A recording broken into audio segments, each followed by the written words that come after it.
Please rise for the Pledge of Allegiance.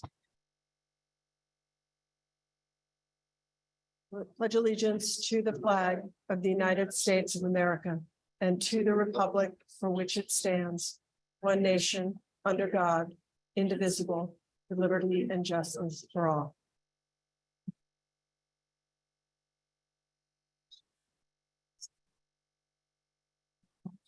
I'll just do it. Yeah.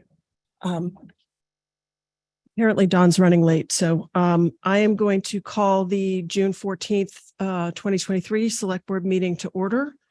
There are no changes to the agenda, with the exception of one additional announcement. This Select Board meeting is being audio and video recorded.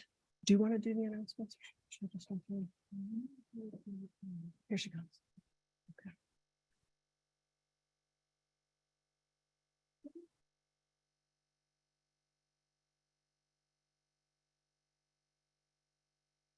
Excuse me just a second.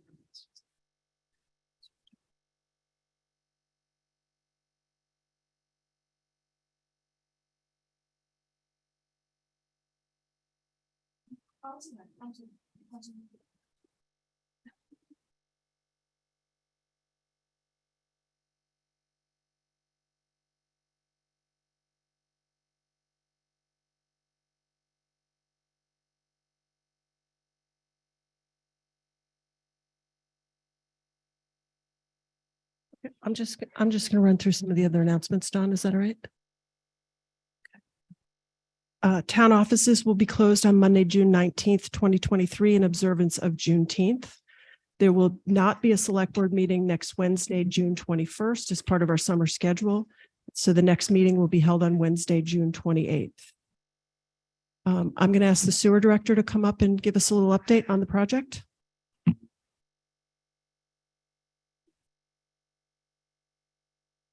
And good evening, everyone. Thank you. Update on this force main, the third force main project. We will be off the roads next Thursday. Will be our final day on the road. We'll pave on Friday, and then we're done for the summer season. All downtown roads have been temporarily paved. C Street, Step, Cliff Road, and Lily Street. That includes we temporarily paved all the sidewalks as well, and we've gone down and striped all the roads for parking. That's just temporary for the next, so that everything can settle. So we didn't want to put everything back together and then have everything settle on us. So that project's been moving along well. We're getting ready to go through the intersection of Bartlett Road tonight, and we should get up in between the fields by Thursday night. So it's moving along well. The Surfside area expansion program that we did, it includes a new pump station. We're right now working on the final punch list items. If you've gone by, you've seen that it's all been planted. Grass is growing. And we have to do a file paving for a top coat on the site. And then when we finish Surfside Road and we do the final reclamation and repaving, we're also going to reclaim part of Windy Way down to where our access is for the pump station, just because the road has cracked and just because of some damage by vehicles and stuff. So we're going to just pave one section of the Windy Way. The gravity project that we did on South Shore Road is complete, except for a pump station at the very end, which is where it isn't designed now. So that's been taken care of. And other than that, you've probably seen us around quite often. We're having a lot of visitors in the sewer mains this year with roots. So we're having to run a lot of lines this year because it's been so dry. Other than that, that's about what I got, unless anyone has any questions. No, all right, thank you.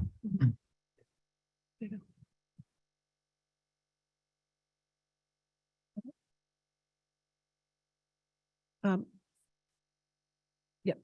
going to ask the other Select Board members if they have any other announcements or comments. Malcolm? I'd just like to encourage people to go to the Whaling Museum right now. The second floor has a wonderful exhibition of tourism on Nantucket. But what I think all the board should actually do is go to look at one of the audios that they have. And there are things like, we have a traffic problem. I can't find a place to park. I can't afford my house. So nothing really changes. And it is actually free for Nantucket residents. But I do work there, so I have to be honest and say it's a plug. But the point is, it's free. And it really, that exhibit really, I think everyone in this room, everyone in this island should go and see it. It really gets to the history of how we're all here. Thank you. Thanks, Malcolm. Yeah, Matt? I've got one comment. We had, and I usually wait to the end, but I'll put this at the top this week. We had a meeting, crack meeting, and the other day, and there was a engineer and a planner from Warren, Rhode Island. And he gave a presentation of Market to Medicom, which is in Warren, Rhode Island. They're moving 31 houses, 56 properties, and they have a buyout. And they're moving them out of areas that are already flooding and will increasingly flood. And it was very interesting how they did it, because a lot of times I'll talk about public process and how important it is. And he did what he called an incremental engagement. He would have 3 meetings. And his first meeting is he told everybody, he invited everyone from the area, told them what was happening. The second meeting, they gave people the options, and then they let them go back for a couple weeks and think about it. And then they had a solution meeting, and and what happened is they all agreed. And what they're doing is it's voluntary. If you don't want to do it, you don't have to. They're being bought out at appraised value, and they're building more on Medicom. They're taking transfer development, they're taking TIF money, and they're taking they're making more density at another area, and they are moving these, and it's phased. So this is the first of 4 phases. And he said it's really important that you understand what you're doing, that you don't give the public or too much at once, because you have to keep it you have to understand it really well and be able to show it in pictures, in financials, and in words really well. And that will get you your buy-in. And I thought it was just really, really well done. And it was what we need to replicate. It reminds me of what Rob O'Neill did here down at Easy Street and Broad Street. When he made those changes, he included everybody. He asked for input. And we even got more than we thought we got. People were offering easements for free because it was helping their neighbors and helping the area. So I think I hope people, I was going to give a link to Erica, and I asked for her to, put that in our minutes, but I think it would be well worth people looking at it and seeing what a good job is. And I think crack hopefully will use that, or the town will use that as a blueprint on how to move some of these difficult issues forward in a way that's inclusive and that we all can rally around. So thank you.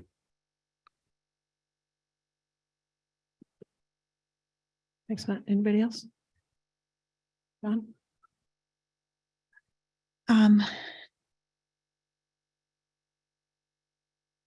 What I would like to say, and this is going to be a little hard for me,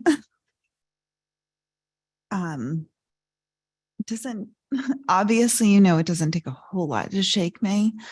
And obviously you've all apparently made me the leader of your community, but what has happened in the past couple of weeks with the people that we have lost is absolutely devastating me.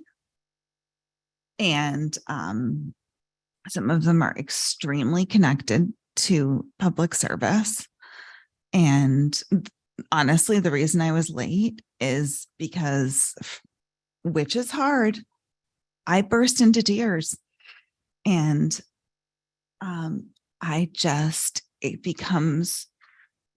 it comes back to this quality of life issue on this island.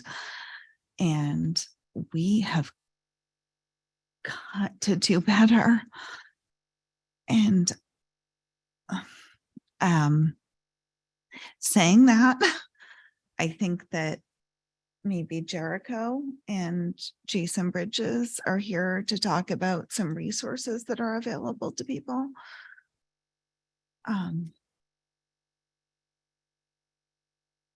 if you wouldn't mind. Thank you, Madam Chair. Select Board for allowing me to speak. For the record, Jason Bridges, the Executive Director at Fairwinds. Fairwinds is the community mental health clinic for this island.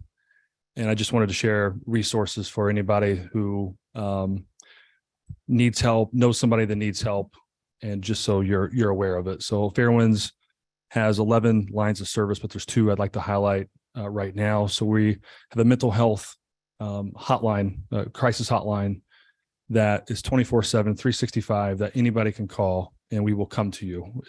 It doesn't matter if you've been here for 50 years or you just got off the boat, we will come to you.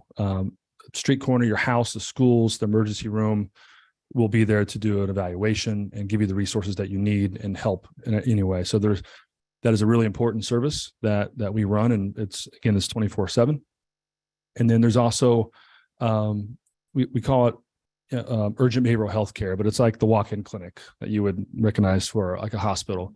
And that's a same day appointment that you can call our office or text our office and just come in and see somebody for an hour. And it's completely free. It's completely, everything we do is confidential, but you could do it remotely. So those 2, the crisis hotline and the urgent care are really important to make sure everybody knows about that. And something else I'd want to highlight, we're working with some teams off island. Riverside Trauma Center is coming here Sunday and Monday, and we're going to put this out all over. And I'm working with Jericho and the hospital to do a lot of outreach. On Sunday, they'll be here from 11:30 to 5, and Monday from 9 a.m. to 3 p.m. And we know that's Father's Day and we know that's a holiday, but if it was July 4th, we would do this because that's, I think, what the community needs. So it's everything that we do, but it's additional support. And it's completely confidential, and it's at Fairwinds. We're closed those days, so it'll be a lot of people, there's the stigma of asking for help, and we try to remove that barrier. And all this is at no cost. That's also, we're a nonprofit, so we make sure that if you can't pay, it's insurance blind. We try to remove all those barriers. It's hard enough to ask for help. But so we're having additional support for our community. And we're also working with the Department of Mental Health, DMH. They're also going to send teams. We're coordinating that as well. And so I just want to let everybody know that Fairwinds is here. There's also many other services too. 988, there's a behavioral health helpline. Just reach out. If you don't know what to do and you're not sure, just call us and we'll point you in the right direction. We either come to you or we'll tell you, where to go and what you need. And we are there for everybody in this community. And thank you, Dawn, for what you said. Jason, I just want to repeat that number. 988 is an emergency behavioral health number. Yeah, that's more of like a national state number. Yep, but our mental health hotline is the 508-221-3315. Okay, 508-221-3315. Yes, and thank you for asking me, giving me an opportunity. So a lot of people don't think that they need to call the crisis line, mental health crisis line, until they're in this major crisis. And it's not. You could feel anxiety. You could not know what to do with a friend that needs to go to detox. It could be anything. If you just don't know what to do, you're feeling sad, call it. And if it's just a formality, we'll put you into our office and we'll figure it out. But just call. And if you're not want to call, reach out to a friend. That's what I was going to say. If you're nervous about calling on your own and there's someone you trust, put out your hand, ask them to make the call, talk to somebody. No one on this island should feel alone. We're bringing these extra teams because some people don't want to maybe, not everybody, some people don't want to come to Fairwinds. They might know somebody who works there, or so bringing these teams, they don't know anybody in this island, and they're experts in trauma and crisis. So thanks for giving me the opportunity. I just Erica? wanted to note too that it doesn't necessarily have to be the person experiencing it, but it can be their partner, their children, anyone who's experiencing that along with the person who's at crisis.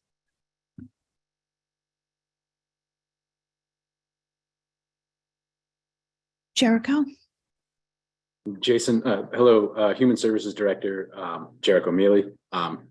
Thank you for having me here and giving me an opportunity to discuss this issue. Jason has done a excellent job of discussing the immediate response and the response to those directly or indirectly impacted.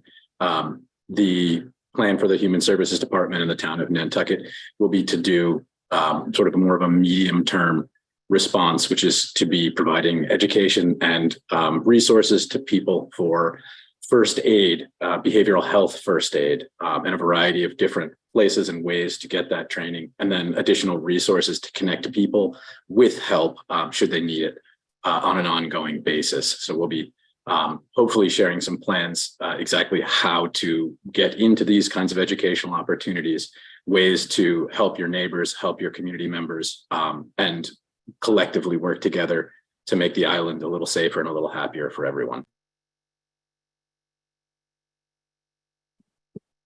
Thank you very much. If anyone else would like to say anything on this topic, feel free. I don't believe that we have any follow-up from prior select board meetings. Is there any public comment this evening for items that are not on our agenda for discussion?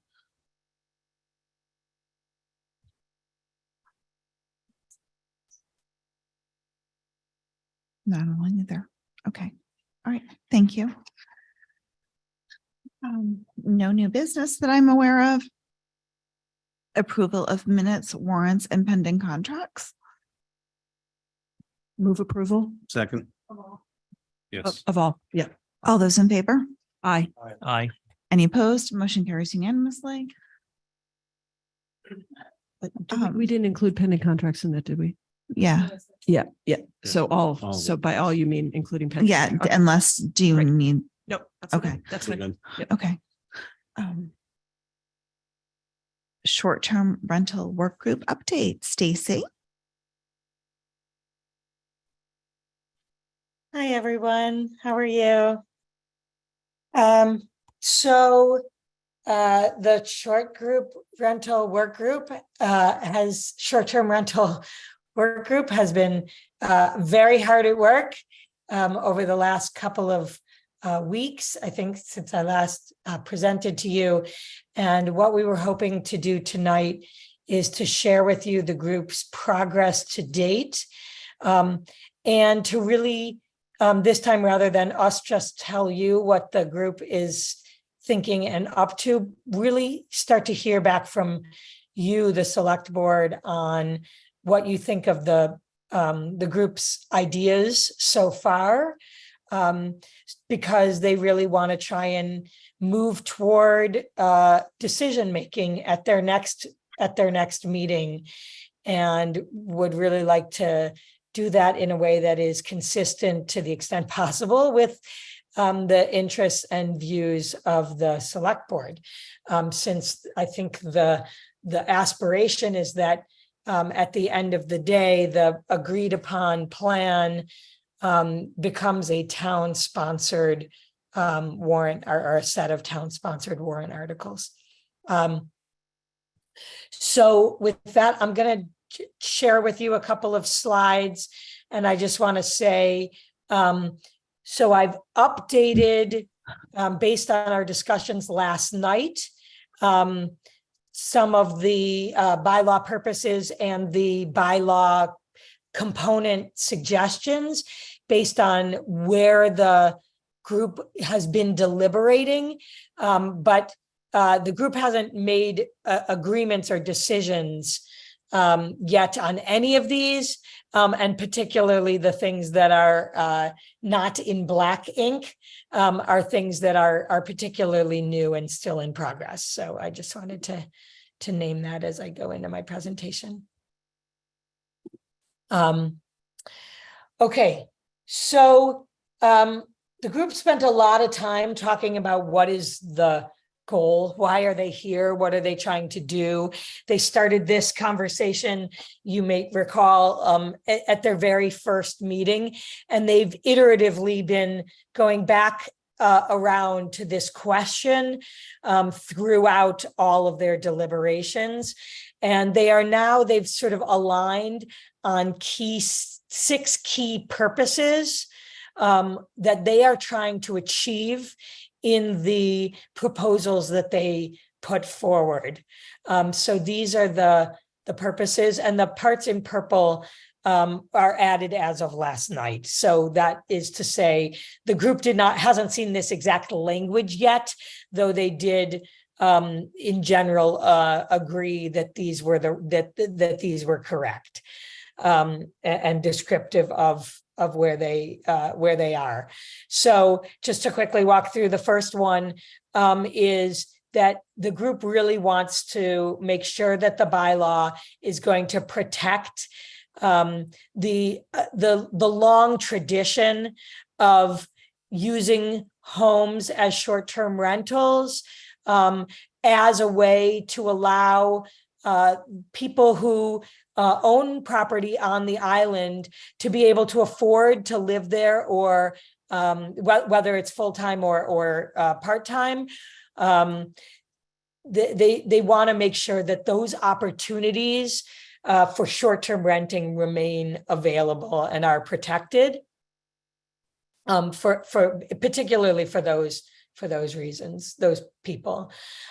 Secondly, they wanted to avoid adverse impacts on the local economy that might come from a precipitous loss of short-term rentals, the revenue from those rentals for the people who rent their homes, the taxes that go to the town, the visitor spending that goes to the tourist industry and the island economy overall. And they also really wanted to avoid adverse impacts to property owners who have purchased properties on Nantucket under assumptions about how they would be able to operate short-term rentals.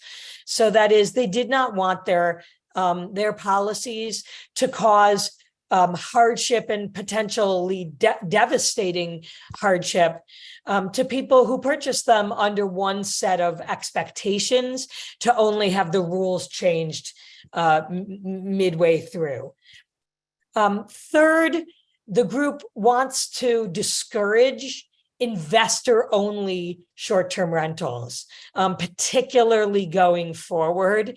But to the extent they can in the present without ruining people's lives. And by investor only, what they really mean are homes that are really being used primarily as hotels or only as hotels. They're not connected to people who live on the island either year-round or part-time. And they also want to prohibit going forward corporate ownership of residential properties that are being used exclusively as short-term rentals rather than housing. So, yeah, I think that speaks for itself. The fourth, this has been a purpose they've had and talked about, but we just hadn't put it into the bylaw purposes before last night, which is to reduce the neighborhood churn that is caused by numerous turnovers of occupancy of short-term rentals in residential neighborhoods, particularly during peak season. Fifth, they want to the extent that short-term rental regulations can do so, they really want to limit the conversion of residential units to short-term rentals in a way that would negatively affect people the availability of residential units, particularly for year-round residents who might want them to live in them on a year-round basis.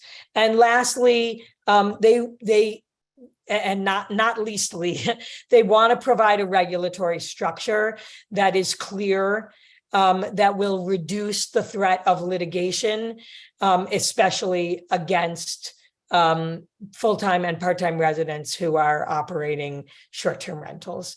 So those are the goals that they are trying to achieve with their bylaws. So the group is now considering the three sort of categories of bylaws. The first one is a general bylaw And in the general bylaw, the operation of short-term rentals would be regulated. So they want to use general bylaws to regulate the operation of short-term rentals. And then they want to use a linked zoning bylaw to regulate the use. And so you'll see here that they have a set of general bylaw provisions. They'd like them to all be linked in one bylaw. And they want that bylaw also to be linked directly to the zoning bylaw, in the sense that the general bylaw, even if it passes, will not take effect unless the zoning bylaw also passes, and vice versa. And the reason for this is because they really want to find a compromise package that everybody could hopefully, or enough people who to pass this could live with. Even if not everybody loves all components of this, we know that there's a very wide range of views and opinions among the people of Nantucket on these issues. And so they really are trying to find a package that linked together overall people can accept and live with. So the provisions of the bylaw that they are thinking of, and again, here the pieces in purple are pieces that we, and blue even, that we discussed yesterday. I think the pieces in purple are ones where these are options that the group has not aligned on really one way or the other. But and they are under provisions that are still really very much under discussion. The parts in blue, as I get to, are I think not really controversial, but just have been added or highlighted, as I'll get to when I get to that. So components of the bylaw. The first one is that they are talking about limiting the number of dwelling units that any owner can register and operate as a short-term rental. Their initial proposal that they brought to the public meeting was that there would be only one dwelling unit allowed per owner. And last night at our meeting, several members had concerns with that, felt like it was maybe their concerns were particularly around the traditional use of properties on Nantucket that might have multiple dwellings that people might rent all together. So, an extended family might come and stay. And so one of the compromise, some people wanted to allow multiple dwellings within one property, and then a proposal that seemed to have some potential for the group as a compromise, but again, the group has not really aligned on this one way or the other yet, was to allow one property to be registered, and that if there were multiple dwellings on that property, they might be rented together as one package, but just not separately, right? So that the people might be able to rent multiple buildings, but to only one renter. And also, I just want to note the language in purple has not been vetted yet by town council. So it's not yet in the right legalese. So take all that with a grain of salt. The other language has all been, this isn't exact quotes, but more or less what was written, put into more legalized language by the town council. So the second is that dwelling units owned by a corporation shall not be eligible to receive a certificate of registration going forward. And that every shareholder, partner, and member of trusts, LLC, and other legal entities like S corporations must be natural persons. And just, the provision in the draft bylaw goes further as to explain what evidence the people applying for their certificate would need to provide evidence when they go to get that certificate. So the onus of proof would be on those who are registering to prove that they are natural persons and that every member within that legal entity is a natural person and not a corporation. The third provision is that short-term rentals are not allowed in units that are deed restricted for affordable or attainable housing. Many of those units already have such a provision, built into their deeds, but the group wanted that to be universal. The next one was that short-term rentals in apartment buildings, multifamily dwelling units, and townhouses would be limited to 4 weeks per year.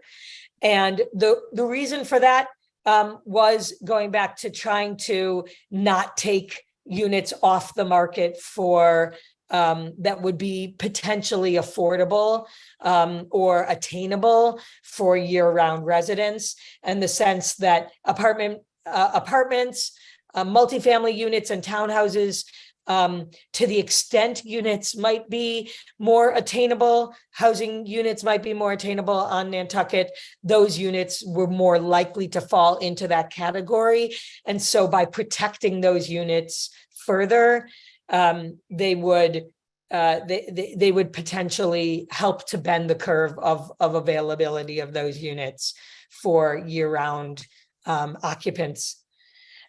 They also wanted to limit the change of occupancy of short-term rentals to no more than 9 times during July and August. That would get them to be mostly averaging about a week per stay rather than much shorter turnarounds. And the reason for that was that concern about churn. They also wanted to, going forward, if properties are sold in the future after the bylaw goes into effect, that those new properties would not be allowed to change occupancy more than 4 times during July and August, unless those dwelling units had residential tax exemptions. Now, as you'll see below, this is another place where there's still quite a bit of disagreement or work to do for the group to sort of figure out how to make this particular provision as palatable as possible to the highest number of group members. So a couple of considerations they had. One concern for several of the group members is any treatment in these bylaws of year-round residents different than they would be treating seasonal or part-time residents. And so one possibility was putting that residential exemption part as a separate warrant article, not part of this package. Another option that the group was discussing or that had been put on the table was that there might be some sunset clause for this 4 times, that after a certain number of years of ownership, the occupancy limit would go back up to the 9 times that was relevant for everybody else, everybody who wasn't just selling a unit. So again, the purpose of this this provision overall was particularly to disincentivize a business use, a sort of full-time STR use, and the group really felt that a provision like this that could at least make it less economically appealing to someone who is only looking for an investment by limiting the amount of time that they can change occupancy during July and August, knowing that these longer, sure, they could still rent longer term potentially during that time, but that there's, that's less of a sure thing. And, really the minority of rentals, short-term rentals on the island. And so their hope is that this would really help to disincentivize that kind of business investment use of homes. The next provision is saying that those with existing short-term rental certificates or state registrations, if this bylaw goes into effect prior to the town registration system going into effect, that those folks would be able to continue to engage in short-term rentals, meaning if they have multiple units. So this first provision, this basically all the provisions other than the occupancy change unit provision would be basically, they would be grandfathered in for people who are already short-term renting. And until that unit is transferred, conveyed, or not renewed. And they were quite clear that that excludes passed down to the next generation, like inherited. So this would really be if the unit is sold or conveyed, then this grandfather provision would go away, right? And so this is not grandfathered in the legal sense, but it has the effect of that goal that was mentioned earlier about not sort of pulling the rug out from under people who have been operating their homes in a certain way under the expectation, they might have gotten mortgages or other sorts of things under expectations that they would be able to short-term rent in the previous manner. And then lastly, the group wanted to exempt hosted stays. So if you're a year-round resident and you rent a room in your home, that wasn't the kind of situation that the group was trying to regulate. That didn't really fall under the set of goals that the group had. And they really also wanted to have a body that would be available for hardship, for hearing about undue hardship, and be able to provide waivers for undue hardship for any of these other provisions. And their initial recommendation was to have the Board of Health do that. We heard at the Board of Health at the Planning Board hearing, and afterward I spoke with Roberto, that there was concern that the Board of Health as the enforcement body might not be the right body to also be the waivers body. And so it was his suggestion that a different body play that role. And so the group was curious to hear from you if you think the select board might be the appropriate body to hear those waiver requests, or if setting up a new body to do that might be right. There was some suggestion of the ZBA, but we heard from the town's consultant, Judy Barrett, that might be complicated and not the best approach. So that's an issue we wanted to discuss with all of you as well.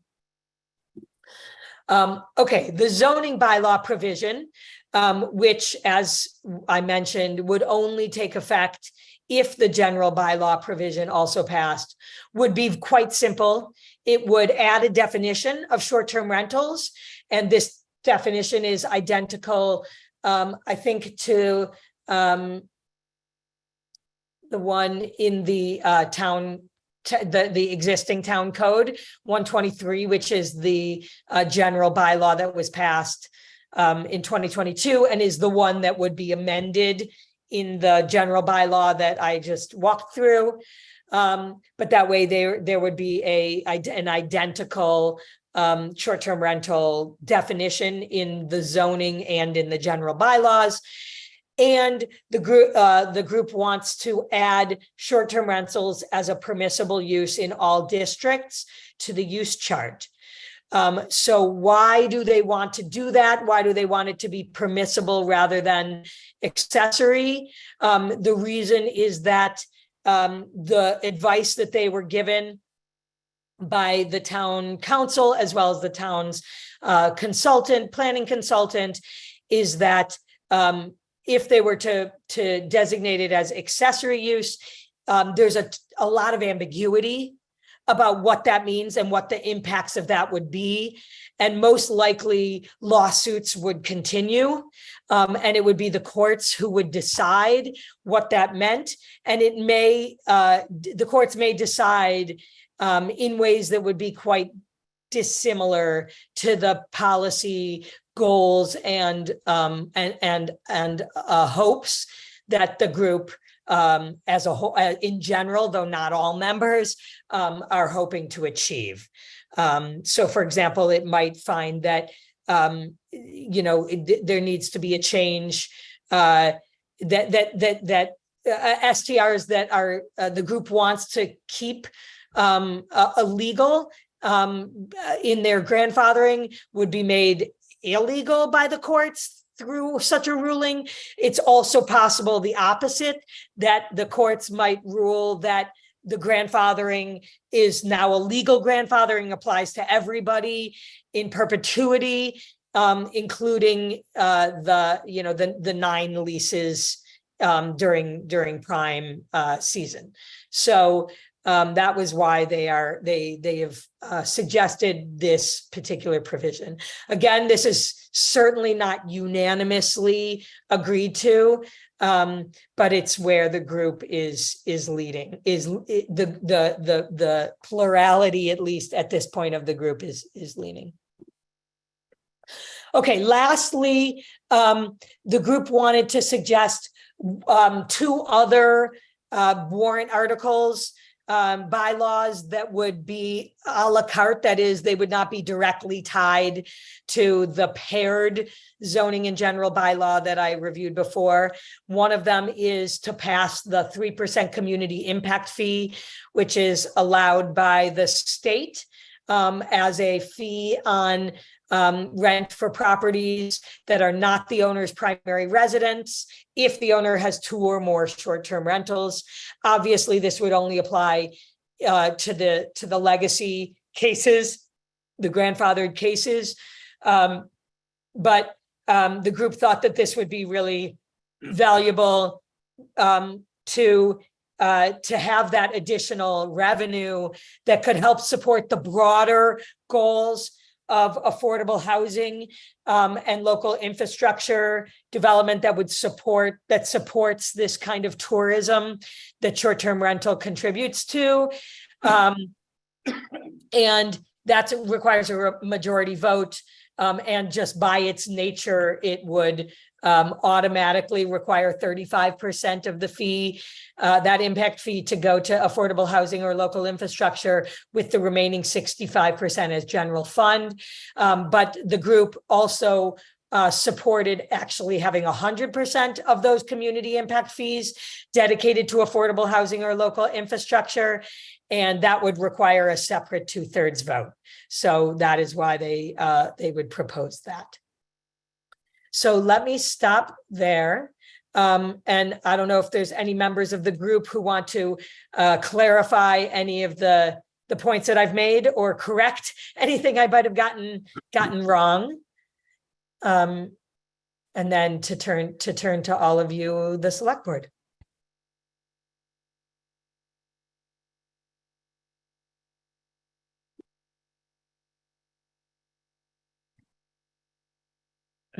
Kathy Baird's hand is up. as Okay. Part of the group. But does anyone on the board want to go first? Yeah, I'll wait I'd like to wait. I'll wait to see if they Okay. answer my questions. Kathy?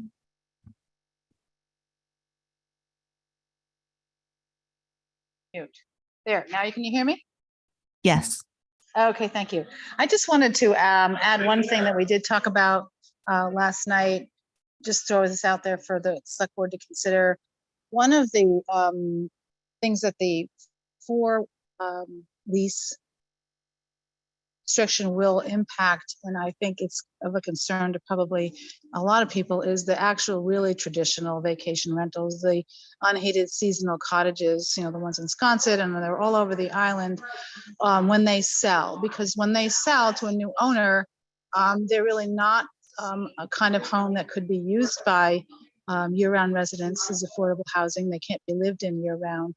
And so one of the things that we have been tossing around that I didn't hear tonight was putting an exemption in for those homes, so that whoever the next owner is can rent them during the summer, because that's pretty much what they've been used for traditionally. That's the only thing I wanted to add there. And also there was a clarification. I think there was something said at the meeting we had yesterday about how do you determine when you're grandfathered and what registration you have to prove.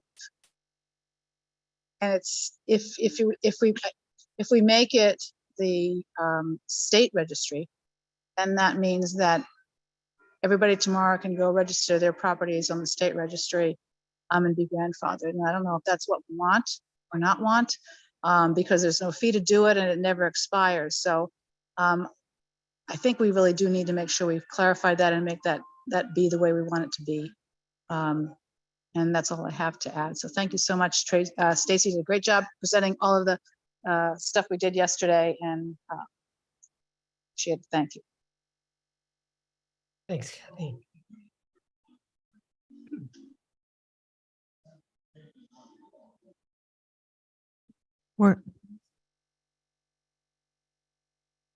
I'm going to go to Robin. Yeah. Okay, Robin Nines, please. Hi there. Thanks. Thanks for giving me a moment to comment. Again, I think Stacy's done amazing work. And I just wanted to comment because since our meeting last night, I've had a chance to reflect on a critical graph which showed the reduction of contracts, or a proposed lever that showed the reduction of contracts from 9 to 4 during July and August. As we know, July and August are the key months of the year when the island makes the bulk of its purse to survive during the balance of the year. And outside of that, as we call it, the shoulder season, that's really a dice roll in terms of business you might be able to bring in, whether you're a hotel or an STR or a restaurant. It's unclear what that will generate. And there was an interesting graph. By the way, I want to applaud the group Process First, who's done the data analysis. I mean, they were the only bidder, but I think Matt and his group have really done Herculean work at providing the group with data and being accessible for extraordinary meetings, both during the meetings and after. However, there was a graph that gave a snapshot, and it talked about the 2020 to 22 period. And that analysis basically seemed to give comfort to the group that a reduction of 9 contracts to 4 would have very little economic impact on the town. And because there was a big increase in annual registrations, about 15% per year. And then I walked away, and later that night I reflected, and I thought, well, what bothers me about this? And then I realized the period measured was 2020 to 22. This was the pandemic and the latter stages of the pandemic. This was a time when office work virtually shut down. And there was a race to second home communities And whether it was Nantucket, Martha's Vineyard, Miami, Aspen, Vail, all of those communities saw a huge boom in demand for homes, both through purchases and STRs. And it would be very dangerous to assume that all is well because of that jump. Because if you just look at the press we've had in the last week, it's talking about a 25 to 27% decline for this year in STR rentals. So my concern with this lever moving from 9 to 4, in 1 year, it will have very little impact going from 9 contracts to 4 contracts. But given where demand is today, and if you talk to real estate agents on the island, it's really a week. It's not in July and August, it's shorter than that in the shoulder season, but we're not in 1950 anymore where you can afford a month. It's a week. And if we move from 9 to 4 contracts, my concern is not in a year, but in 10 to 20 years, it will have a devastating impact on the economy of the island and the character and the way of life, because that is when the bulk of money is earned, and it will be a slow bleed of, more than 50% of island tourism. Thank you.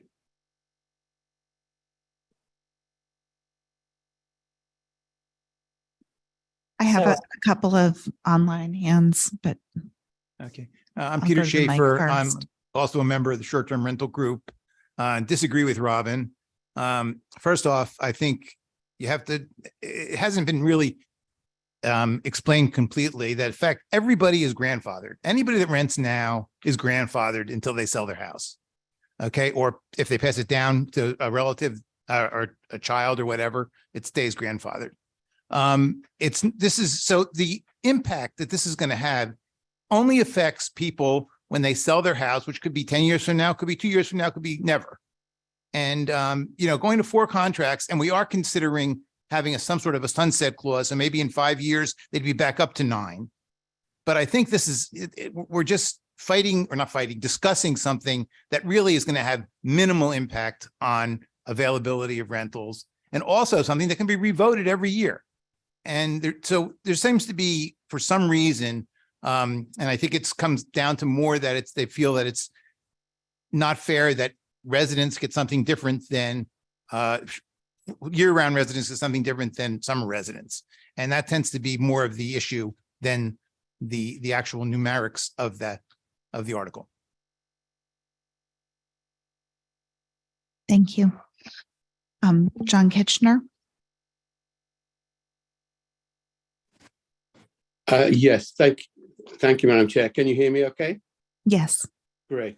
So, I'm one of the 3 at-large members of the group.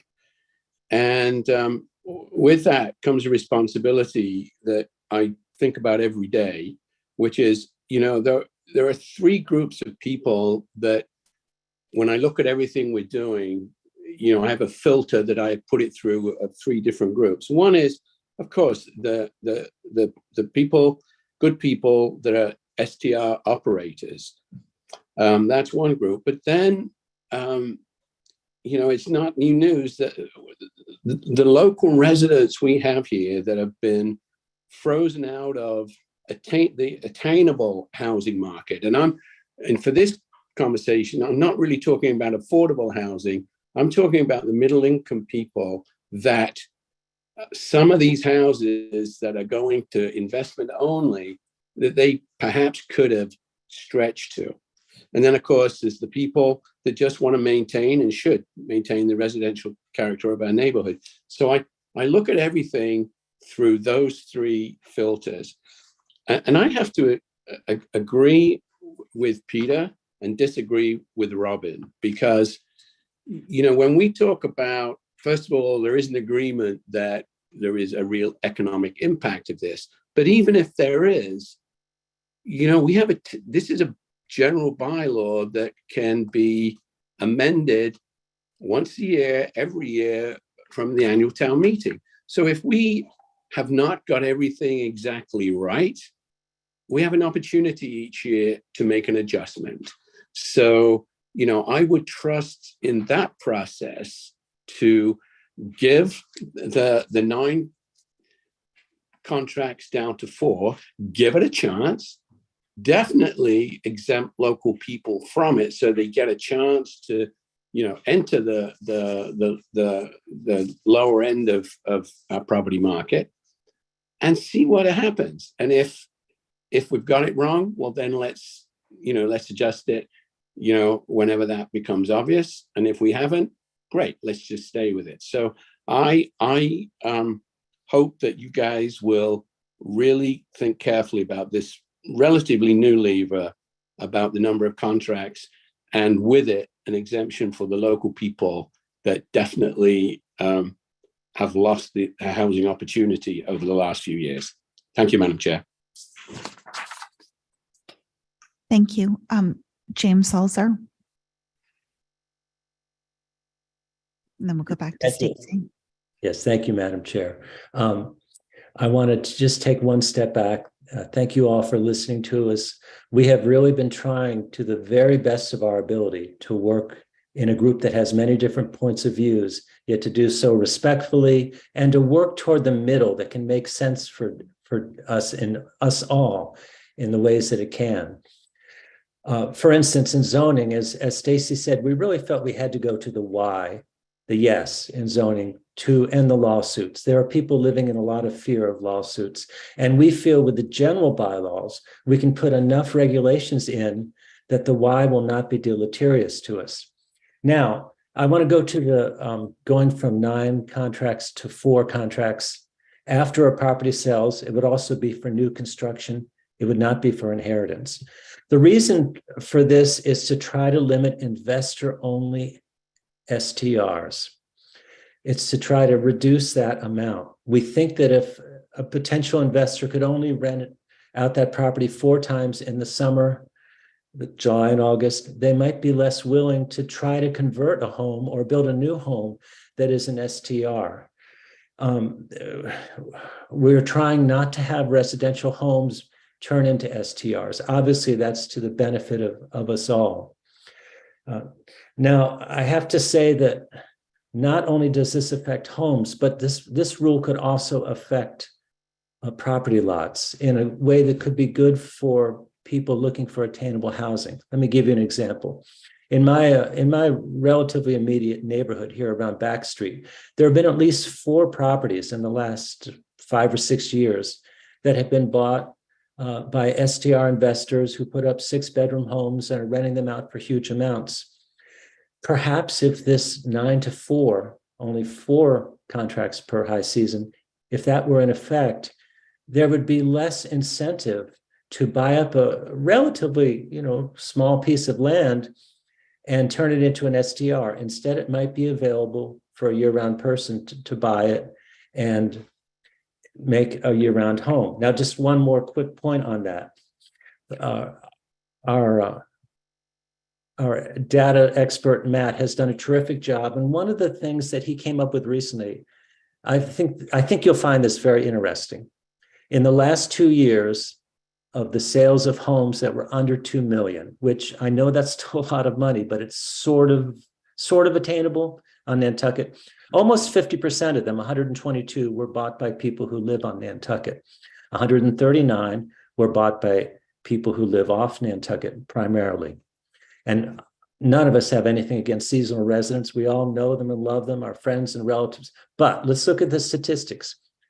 Of the year-rounders who bought those homes for under 2 million, 6% of them took out a license for STRs. Of the 139 people who live off island who bought those properties 2 million or less, 30% took out licenses for STRs. I'm not saying STRs are evil or anything else, but that's 5 times as many. The rate is 5 times as much for seasonal residents.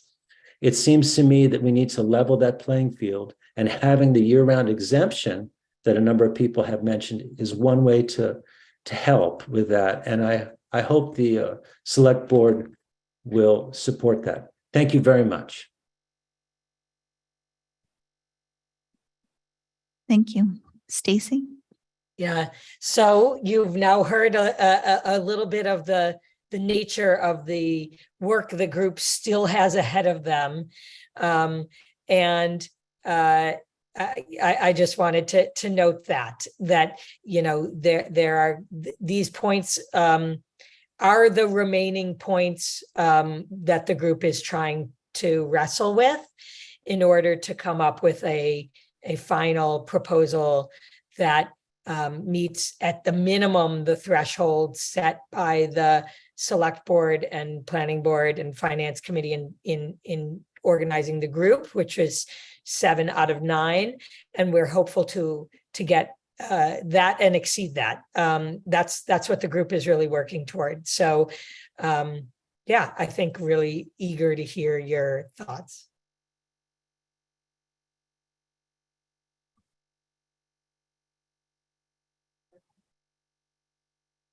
Board I'll members? wait.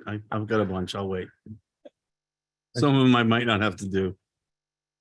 I just have a question about the bullet point that talks about properties that already have a license and will be extended until they're sold, et cetera. That's a general statement. Is there some way to exclude corporate ownership from that line? Is that legally possible? Because I understand the logic of having it for, say, a resident who depends upon short-term rental, but certainly not a corporation.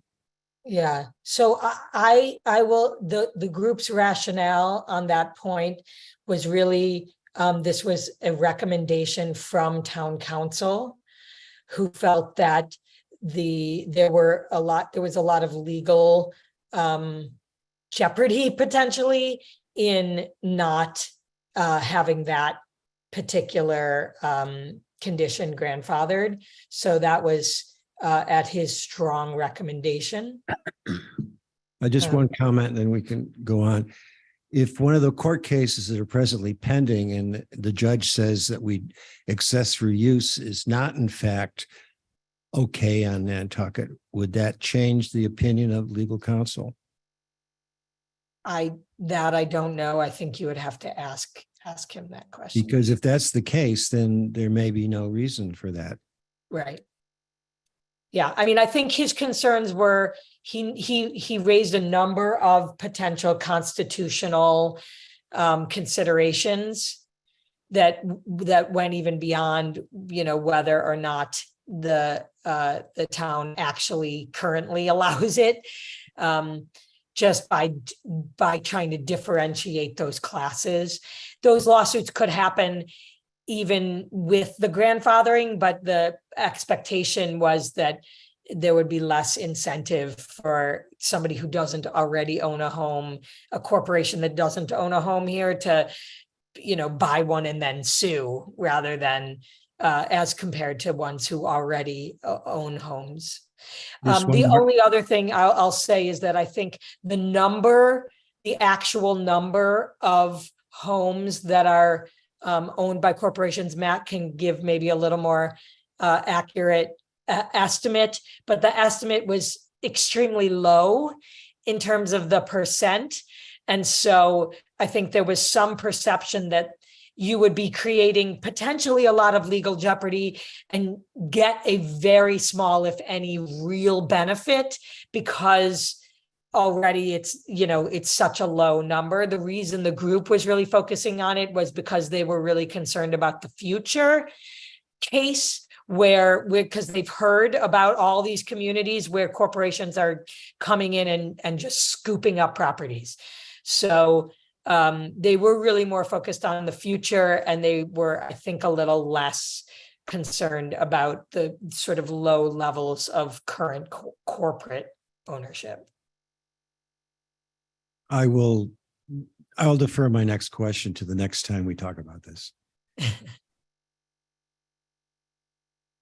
Yeah, I think as far as the just state your name. I'm for sorry, the record. Dave Iverson. I am a member of the short-term rental work group, amongst some other groups. I think that Stacy stated it pretty accurately, and I'll defer to Matt for the exact number, but currently corporate ownership is less than 5% of the units we have existing. So I think that you need to look at our regulations surrounding that as protecting us for future and because the percentage is very small right now. So that's pretty much the reason behind the corporate deal.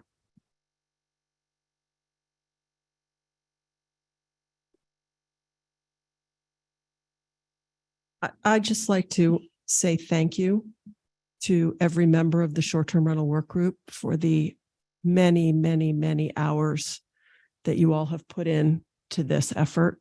I really appreciate the quality of the dialogue, the depth, the ability to adapt and move as information has become available to you over time. And I just wanted to express my gratitude for your participation. And what is most compelling to me are the goals that you came up with. And they really do speak to what my concerns were about the future, the present and future of the short-term rental industry on Nantucket. And I've never been one to say we should pare down the number that we have in any great number because of the potential economic consequences. My greater concerns were toward the future and what was the trend toward growth and how that would impact the balance of housing for visitors against the amount of housing available to year-rounders. And I really appreciate the components of this that you've put in that address that. And so I'm feeling pretty optimistic about where you're at. Again, appreciate the work. Thank you. Yeah.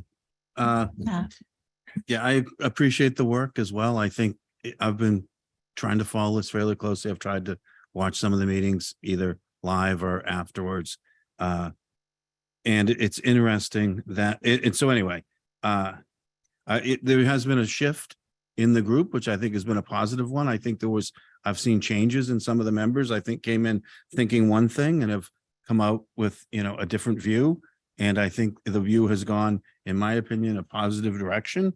I think the idea of doing 4, limiting it to 4, I think was kind of brilliant. I think, so I think that's something that we have to figure the details of that. But I thought that was a good idea.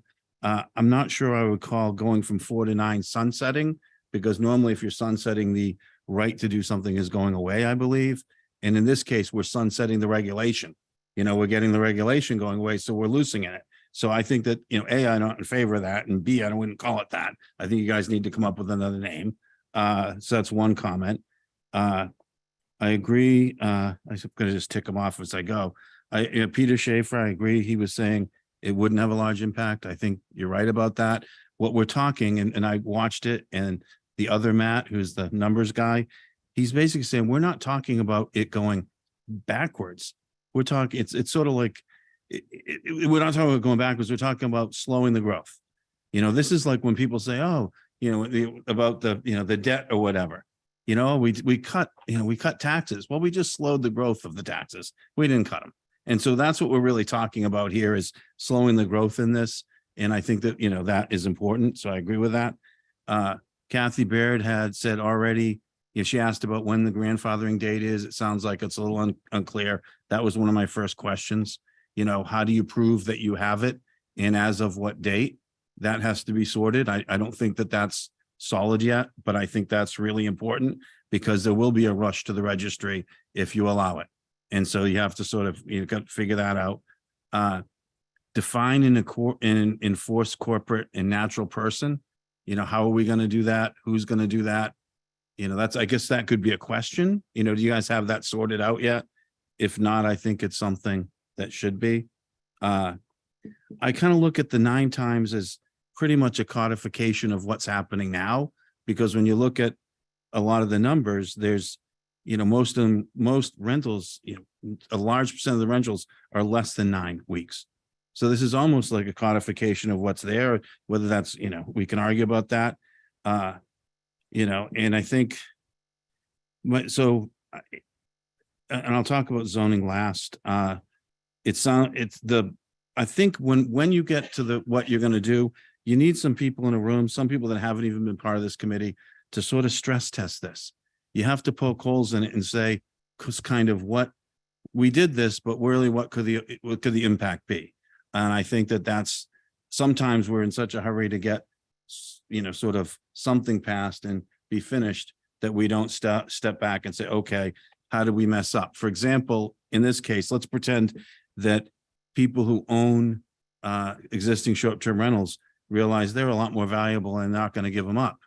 Well, does that mean that there isn't as many sales and the real estate isn't doing as well, et cetera? You have to sort of walk through some of those. And I'm not saying that would happen, but I think that that's one of the angles that I don't think has been discussed.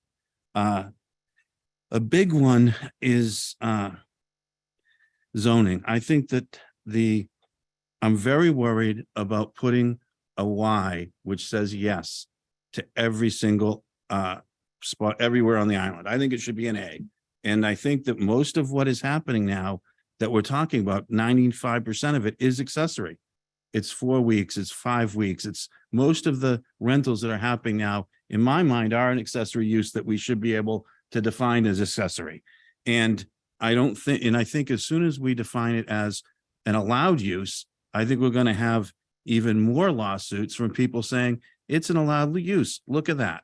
Look at your zoning, you allow it. And then they're going to say, we'll go to the bylaw and we'll say, look, the bylaw says this. People will be challenging the bylaw. People may challenge it in court. They may try to vote it out. And it's only a 50% vote to vote it out and to change it.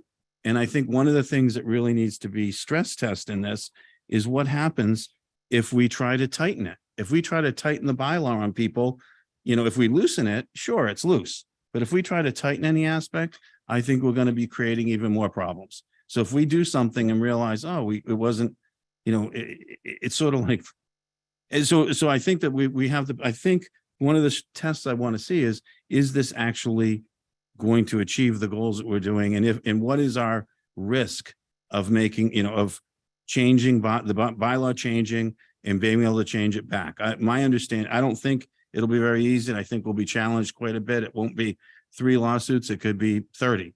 And so I think that has to be looked at. I would love to see some of the main, not principles, the main, someone help me with the word, what the points that you're making, the main what's that? Levers, levers, goals, main goals, what you're trying to achieve here. I would like to see some of those main things codified in zoning. That's 2/3. I would like to see the, 4 versus 9. I'd like to see some of that codified in the zoning, and I'd like the bylaw portion of it to be the portion that deals with the Board of Health. And then my final comment is I think that the hardship should be based at the ZBA. I think this shouldn't be in one. This shouldn't be all on the Board of Health. This should be ZBA. This has to be handled across 2 or 3 departments, not just one. But that's all for now. Thank you.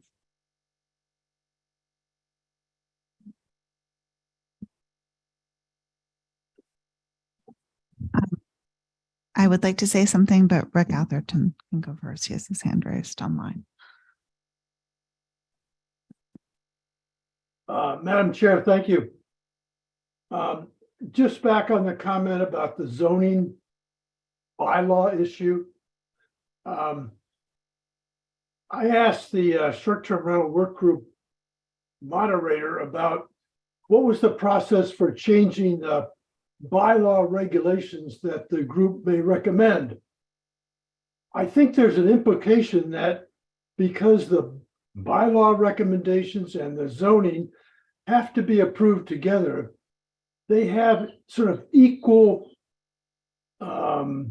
ability to stand scrutiny by town meeting. And I don't think that's the case. I think the board and the group need to be very open about the process that will be available to citizens with whatever point of view about how they may move forward to recommend articles to town meeting that might change the bylaws recommended for the whole short-term rental issue.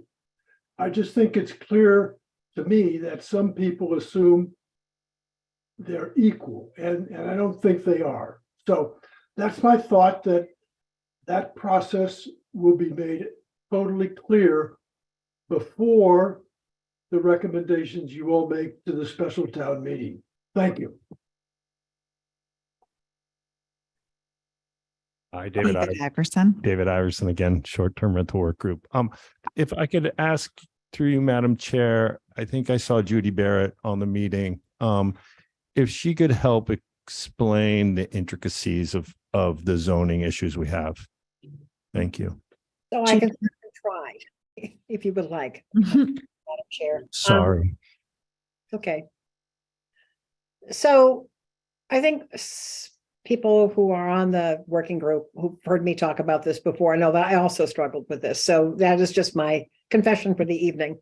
But I think that one of the things you have to ask yourself, if you're going to call it an accessory use, is what is it accessory to?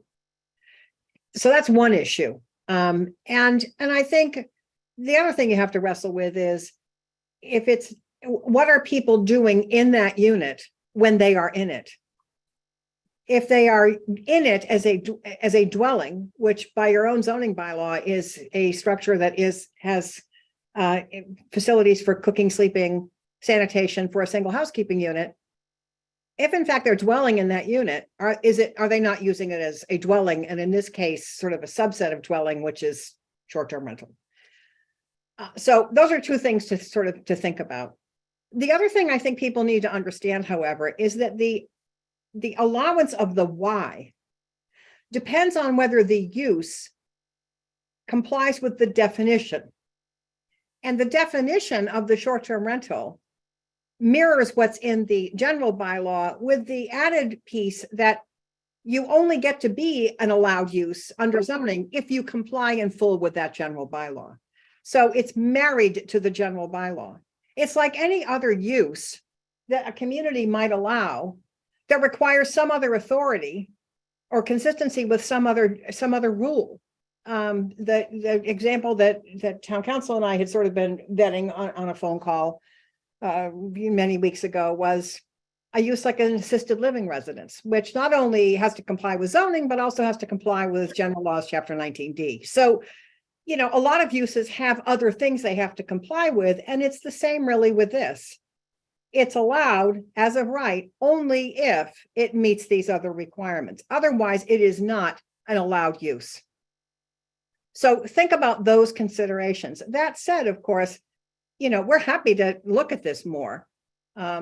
It's not that it's a closed door, but that's where we are with our recommendations right now. And when I say we, I, you know, largely mean talking with the group, with Stacy, with town council. There's been a lot of vetting about this. Thank you, Judy. Ron Kokot?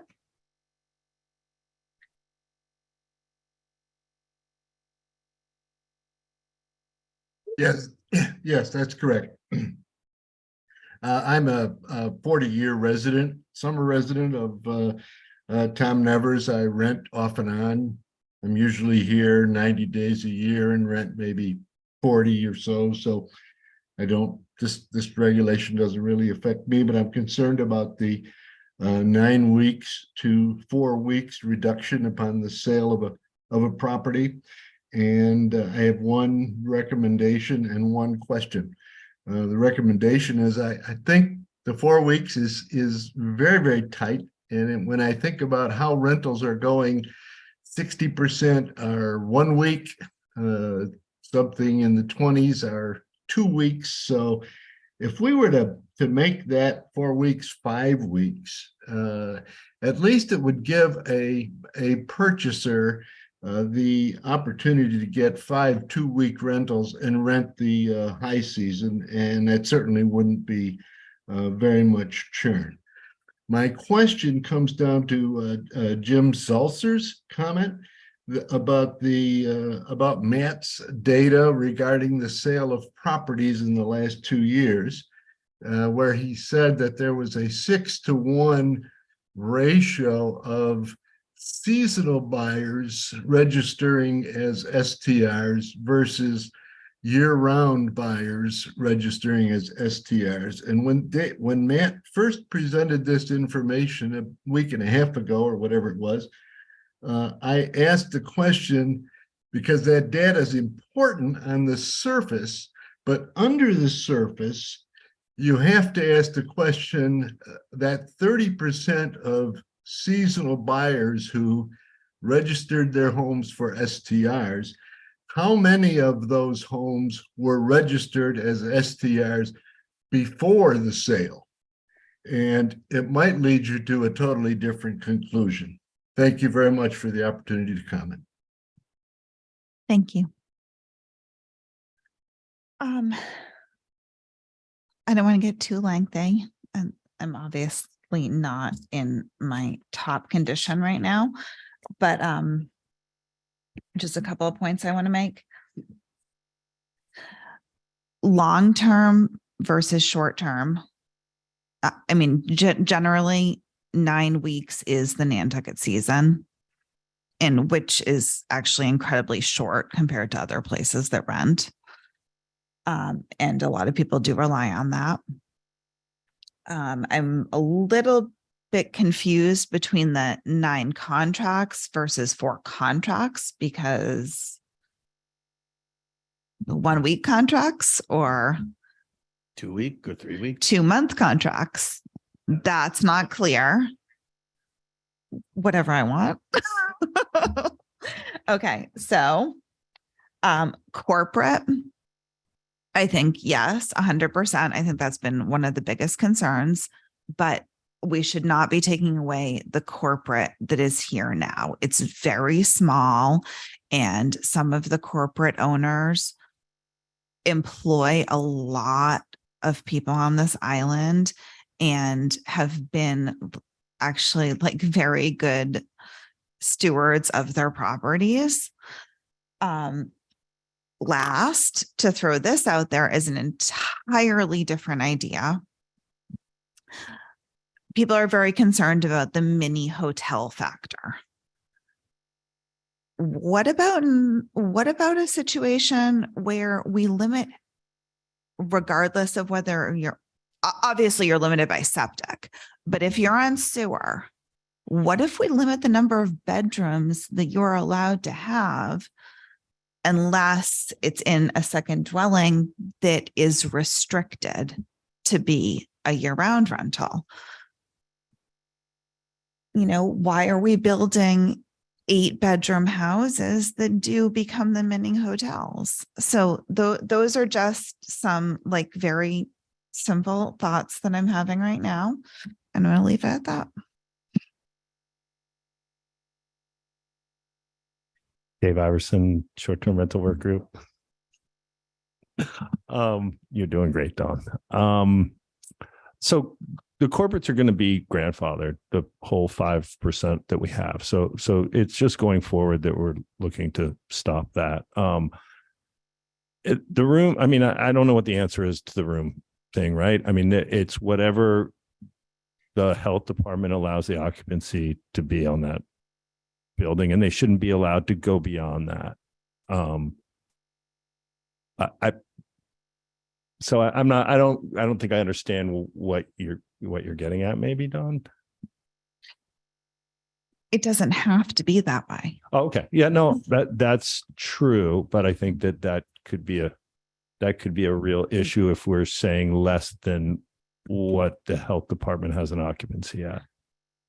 So I don't know, but it's an idea that we can mull over for sure. It's an idea that I'm not sure that's really been discussed, because that's when you have the house that sleeps 20 people and it is a short-term rental. And that's where I feel more of the problems come in. Yeah. It's not the house that sleeps 6 and it's like it's one family. So I just think it's something to consider. And I think that there are ways that we could do it. There was something else I was going to say and I lost it, but I agree. Thank you.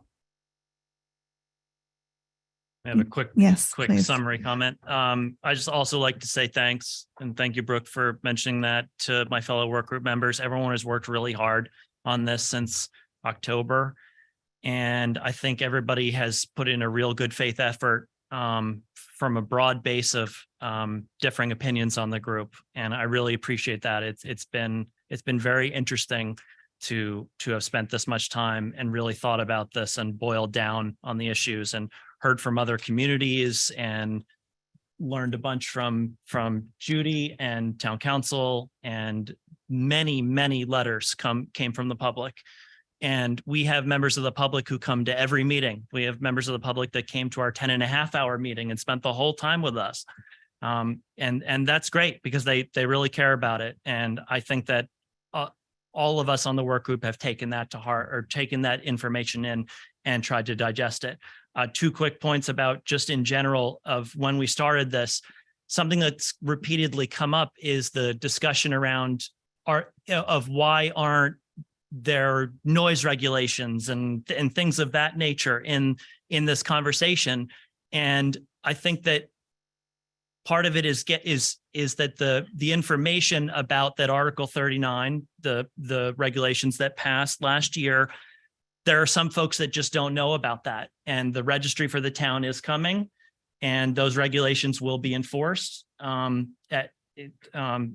coming soon.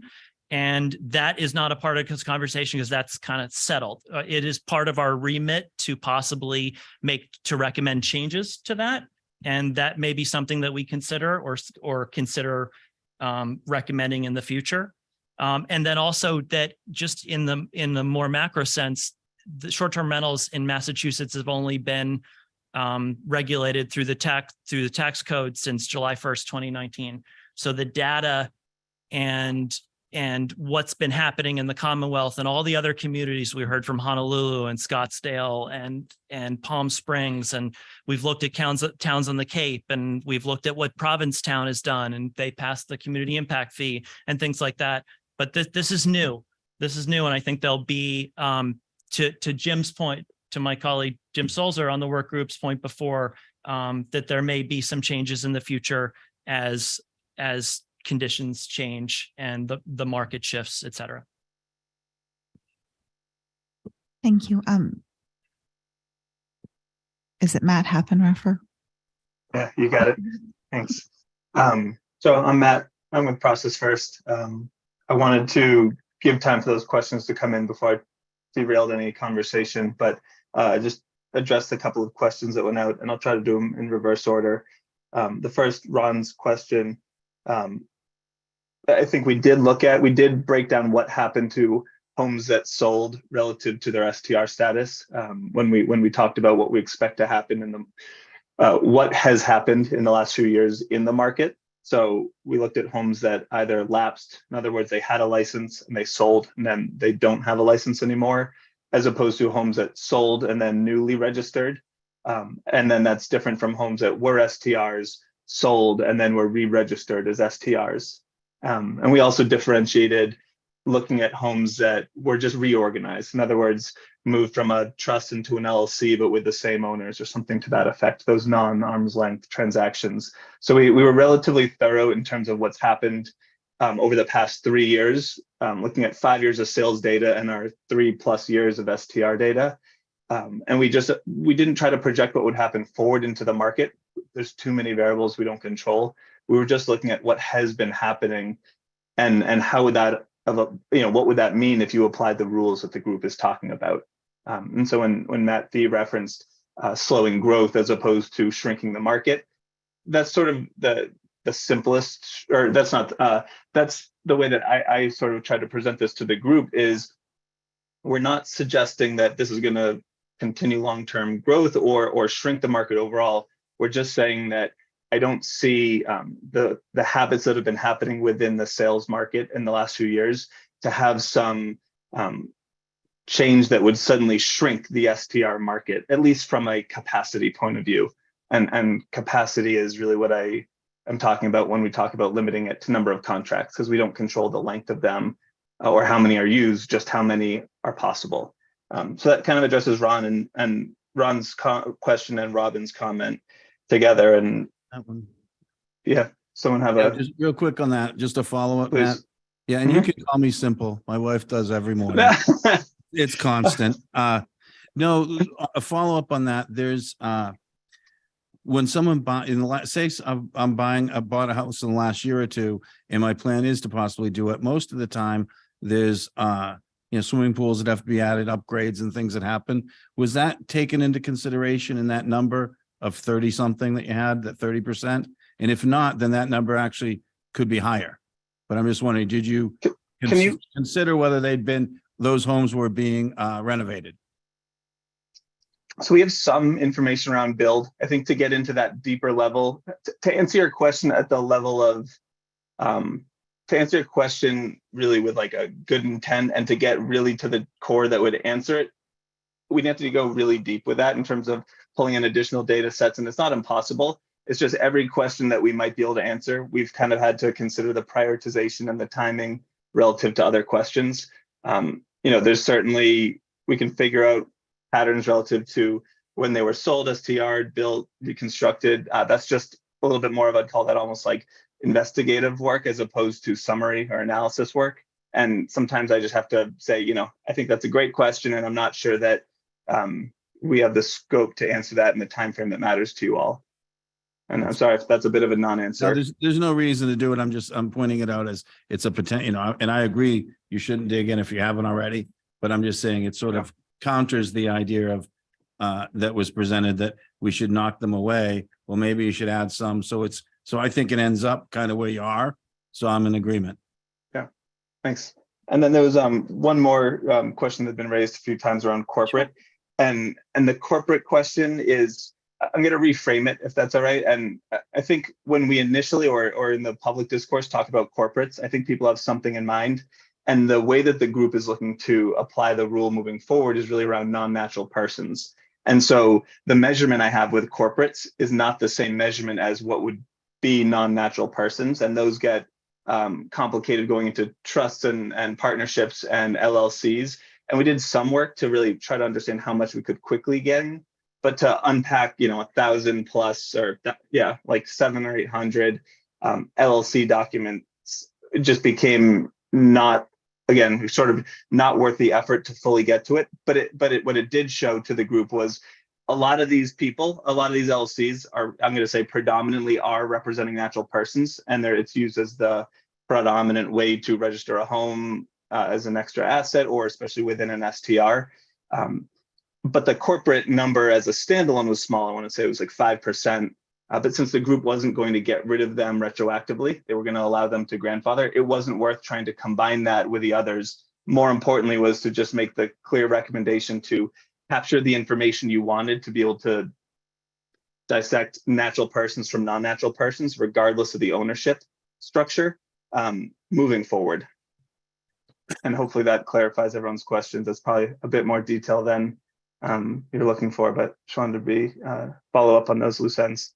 No, that was very helpful. Thank you very much. Yeah, you're welcome. I have 2 more hands up. I'm going to take those. I would like to make a couple more comments, and any other board members. Rick Atherton. Madam Chair, thank you. First of all, I welcome your comments earlier. And to me, they help to capsulize one of the problems of this whole situation. A number of the goals of the short-term rental work group seem to me to be focused on protecting investors. And I think the select board, and I think your comment about thinking about different elements of this problem are helpful. This is a public policy issue first.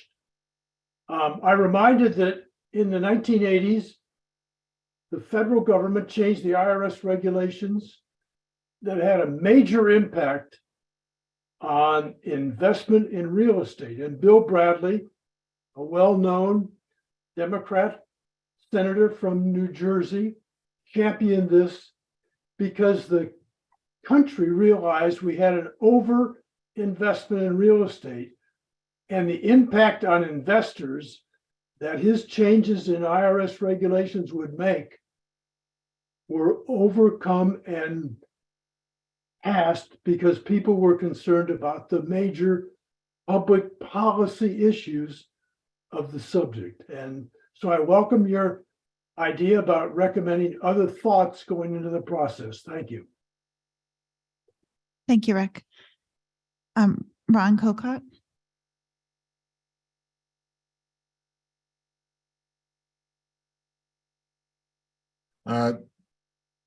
Thank you, Matt, for your explanation on the conversion of, or the sale of houses and how many get registered after that. My question was more quantitative in nature. Your data said originally that of 139 houses, 30% of them were STR registered after the sale. That makes it sound like 1/3 of all sales under $2 million are being converted to short-term rentals. My question to you back was, how many of those 139 houses were STR registered before they were sold? A specific number. Because if that number was 40%, actually would indicate that the number of houses that are registered went down. Thank you.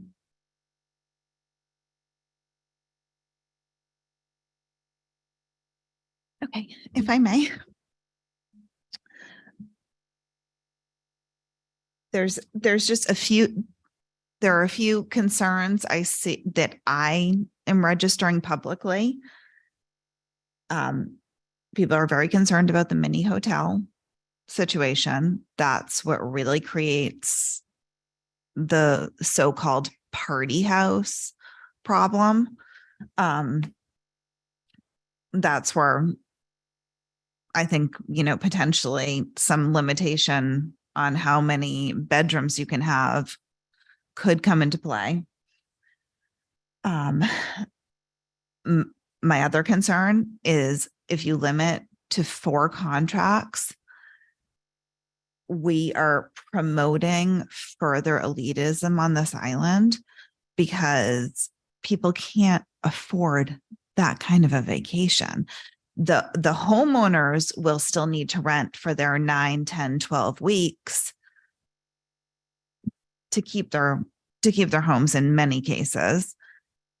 And if you make it so that people have to rent for 3 weeks, a month, 6 weeks, it's just, it becomes a more elitist community. And I'm not sure that that's what we want. I know that parking is an issue. So that's something to take into consideration with how many parking spaces does the house have, how many cars are allowed to come for these rentals, where and how do we limit them from parking in the wrong places? And last, I worry very much in this entire thing that we have spent an enormous amount of time on this. And it's going to be really hard to pass anything at town meeting if it takes away people's property rights. So we have to be really careful with what the actual proposal becomes. Otherwise, it was really a massive exercise in futility of so many hours that people have spent on this. So those are my things. I don't want to make Nantucket more elitist. I want something that's passable, that makes people feel better about some of the trends that have been happening. And I think the so-called mini hotel party house is the biggest problem. It's noise, it's parking, but we also don't necessarily want more big hotels built on the island to deal with the demand. So those are just some things that are running through my head right now. Oh, and now there's more hands raised, but we're going to have to wrap this up soon. Quick comment on it. I think you're 100% right on the parking. we're going to be talking about yellow lines and parking. We extended the parking district to Sunset Hill a couple years ago because we had to. And the reason we had to is a lot of the people there were renting their houses and had to move their cars. They left them on street long-term so that the renters had a place to park when they went to the person's house. And we knew, I recognize some of the cars. I live there in that area and walk the dogs there. And so it is an issue. And that's sort of a small example of how, things have changed because of the impact of this whole industry. I think it's, that's one thing. The other comment for Judy and John Giorgio is I think it's the analogy of assisted living and state rules versus versus a 50% vote of a bylaw is not a good analogy. You can pack the town meeting and get 50% vote. You can, if it benefits enough people, they'll all show up and vote it. You can't, do that with a state assisted living rule. So I think that's not a exact analogy. And that's my concern. That's whatever we do. And I have experience with this. When we did the sewer, that it was very similar to this. There was two sides on the debate. There was one side that said we have to sewer the whole island and charge the taxpayer because it's a public good and we all should do it and it should be unlimited. There was another side that said, no, we should figure out how much it's going to cost and put this in place and only do it when we have to, because we'll be spending $500 million more if we're not careful. And we purposely wrote that as a 2/3 vote and we put it in that way and it has worked. We haven't had that push to undermine and that push to change it. And it has saved the taxpayers untold amount of money. And so I think that, that's how I view this from the zoning standpoint. I view that some part of it has to be parked there and tough to change, or people will be trying to change it constantly. So that's my 2 cents. Thank you. Thank you, Matt. All right, I know we have to wrap this up, but Stacy has her hand up, and then I will go to these last two, and then we're done. Until next time, Stacy. Great, thanks. Just a couple quick comments. The work group members have been doing a great job in responding. I did just want to say though, Don and Matt, the question of like party houses, noise, parking, all of those things are, I think, as Tom said, things that the group is really hoping are going to be addressed by the Board of Health regulations that were passed, and that if those aren't enough, the Board of Health can tighten those regulations. So just given the challenge of the task before us, the group has really prioritized the issues that haven't been part of that Board of Health package and decided to leave the things like noise, parking, nuisance, all of those issues to that Board of Health side, and with real hopes that if that isn't enough, there's already a mechanism in there to tighten it and to fix it. And just the last thing I wanted to respond to is your comment about the 4 contracts being, that it'll just require people to come for longer. I think the group's goal is not that all of those homes that are sold are rented 9 times, or even rented all July and August. They really are trying to bend the curve and disincentivize people who want to move here and rent their homes all of busy season. And it does seem, and Matt maybe can speak to this very briefly, but we saw this particularly in the NARAB data that came out. Most of the people who are renting their homes as STRs are not doing it all July and August.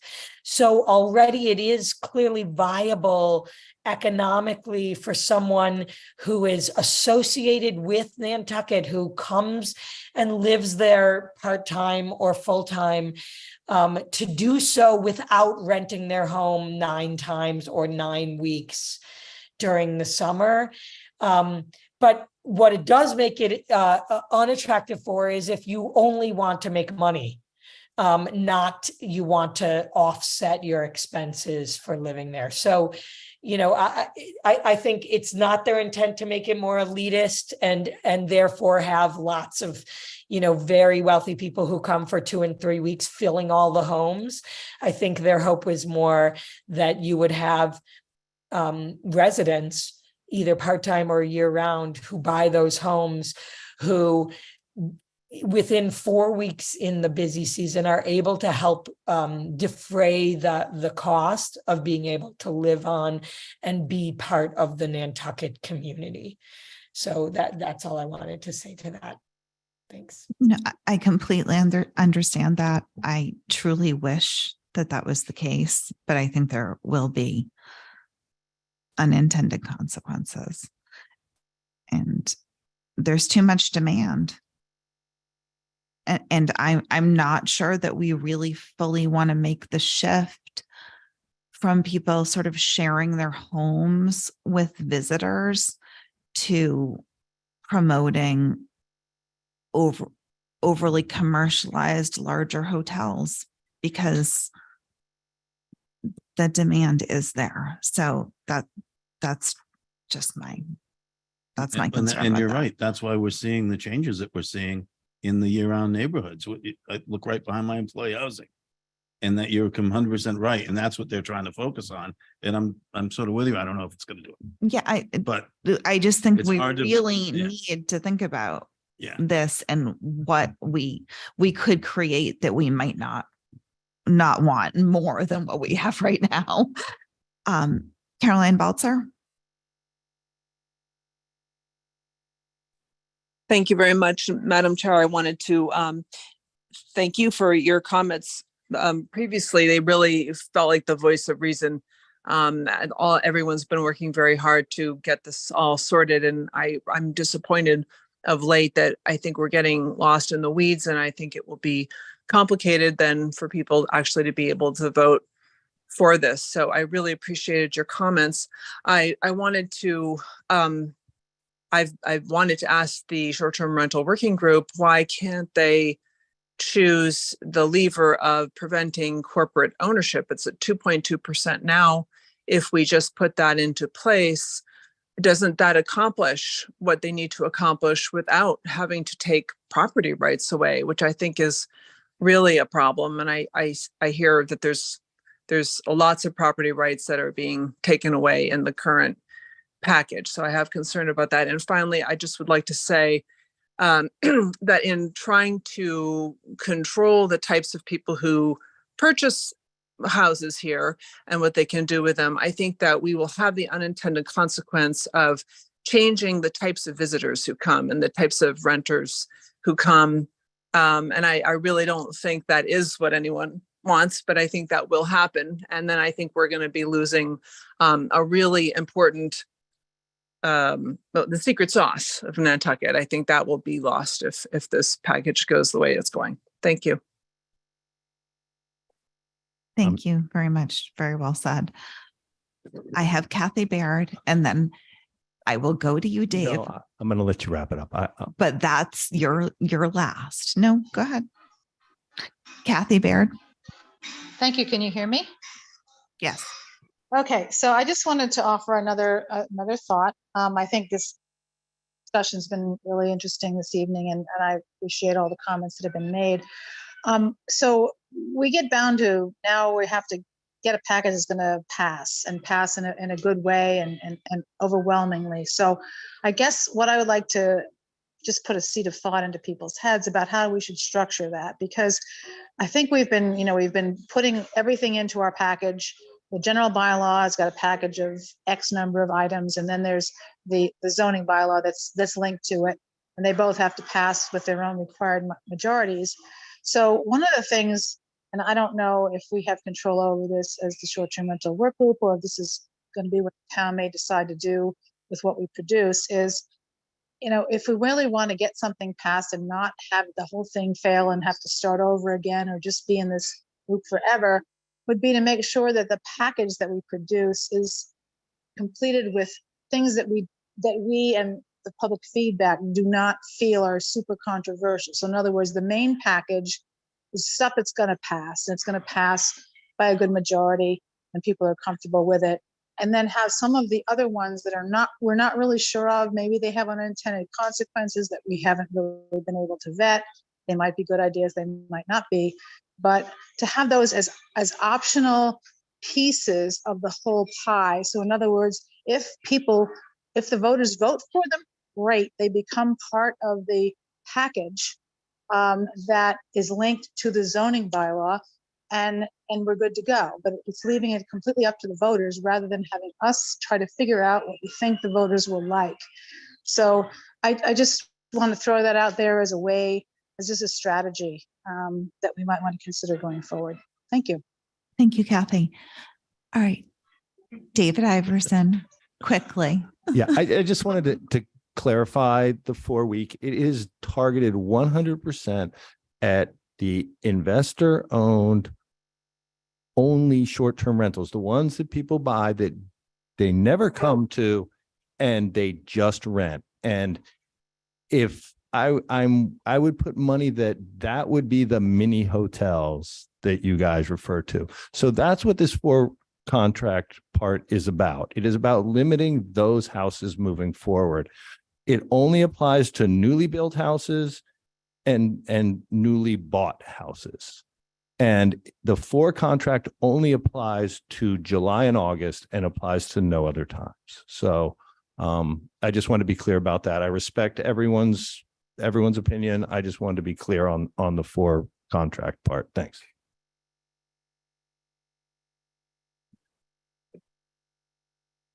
Okay. Are we good for tonight on this topic? Okay, great. Citizen and departmental requests. We have a finance department. Brian Turbot is up. Thank you, Madam Chair. Eric, are you? Yes, please. So we're here before you tonight to recommend approval of the sale of $36,006,487 in general obligation bond anticipation notes. We held the sale last Tuesday, June 6th. We received 7 bids. The low bidder was JP Morgan Securities with a coupon rate of 5%, a net interest cost of 3.5592% with a premium of $501,000, which will be applied as required under the statute to the interest costs when the notes come due next year. We did choose to go into the market with notes rather than general obligation bonds because we, over the last couple of years, have been trying to get the best rates possible and have added a rather substantial amount of debt through the budgets for enterprise fund and general fund. I will say that in my 9 years, this is probably the worst rates we have gotten ever, and it still was better than most communities are seeing in the market right now. So we've taken them out a year to not really have to go back into the market, hopefully until next June when we hope things have settled down a little bit. So we're asking for approval of the sale, and the vote for that sale is on the screen and I think in everyone's packet. Any questions, comments? Would someone like to make a motion on the vote that's in the packet? Thank you. Dated June 14th. Rather than reading it. So moved. Second. All those in favor? Aye. Aye. Any opposed? Motion carries unanimously. Thank you very so much. We have a resignation from the Cultural Council. Could I have a motion to accept the resignation, re-advertise the position, and send a letter of thanks for their service? Oh, perfect. So moved. Second. All those in favor? Aye. Aye. Any opposed? Motion carries unanimously.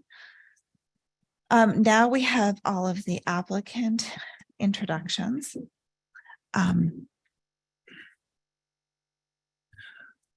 Okay. So do you want me to do the same thing I did last week? Just read them all and then introduce who's around? Yes, please. Okay. So I'm just going to go through all the committee applicants one more time. Agricultural Commission, we have 2 seats available and 1 applicant, Jacob Tinkhauser. Airport Commission, 2 seats available, 3 applicants, Tony Buscarin, Robert Curry, and Art Gasparo. Board of Health, 2 seats available and 3 applicants, Ann Smith, Maureen Marklinger, and Mary Lepre. Capital Program Committee, 2 seats available, 2 applicants, Howard Matz and Christy Kickham. Cemetery Commission, 2 seats available and 1 applicant, Scotty McIver. Coastal Resiliency Advisory Committee, 1 seat available, 1 applicant, Doug Rose. Conservation Commission, 2 seats available, 5 applicants, Tim Brain, Mark Beal, Ashley Erisman, Bo Wilson, and Marcia Brown. Contract Review Subcommittee, 1 seat available, 1 applicant, Linda Williams. Council for Human Services, 3 seats available, 0 applicants. Council on Aging, 3 seats available, 2 applicants, Rocky Fox and Marianne Easley. Cultural Council, 4 seats available, which does include the seat for Justin because we knew he had to resign. And 2 applicants, Michael Kopko and Emma Young. Finance Committee, 3 seats available, 6 applicants, Howard Matz, Joseph Wright, Joe Plandowski, Rob Giacchetti, Denise Cronow, and Joanna Roach. Harbor and Shellfish Advisory Board, 1 seat available, 0 applicants. Historic District Commission Associate, 1 seat available, 3 applicants, Howard Matz, Joseph Robert Paul, and Jesse Dutra. Nantucket Affordable Housing Trust, 1 seat available, 2 applicants, Meg Browers and David Gray. Nantucket Historical Commission, 2 seats available with 5 applicants, Rita Carr, Linda Williams, George Butterworth, Ethan McMorrow, and Joe Bedell. Planning Board Alternate, 1 seat available, 2 applicants, Howard Matz and Stephen Welch. Real Estate Assessment Committee, 2 seats available, 0 applicants. Roads and Right-of-Way Committee, 3 seats available, 3 applicants, Lee Saperstein, Nathaniel Lowell, and Phil Smith. Scholarship Committee, 2 seats available with 3 applicants, Rocky Fox, Melissa McVicker, and Jana Duarte. Steamship Authority Port Council, 1 seat available, 1 applicant, Nathaniel Lowell. Tree Advisory Committee, 3 seats available, 0 applicants. Zoning Board of Appeals, 1 seat available, 1 applicant, which is Joe Marklinger. Zoning Board of Appeals alternate, 2 seats available, 1 applicant, Mark Poor. I just want to note the list that I just read does not include any late applications that we've received. So we are definitely going to have a round 2 for committee appointments after you've finished your first round here. So I will start with, I know we have some people from last week that are here tonight but did you have?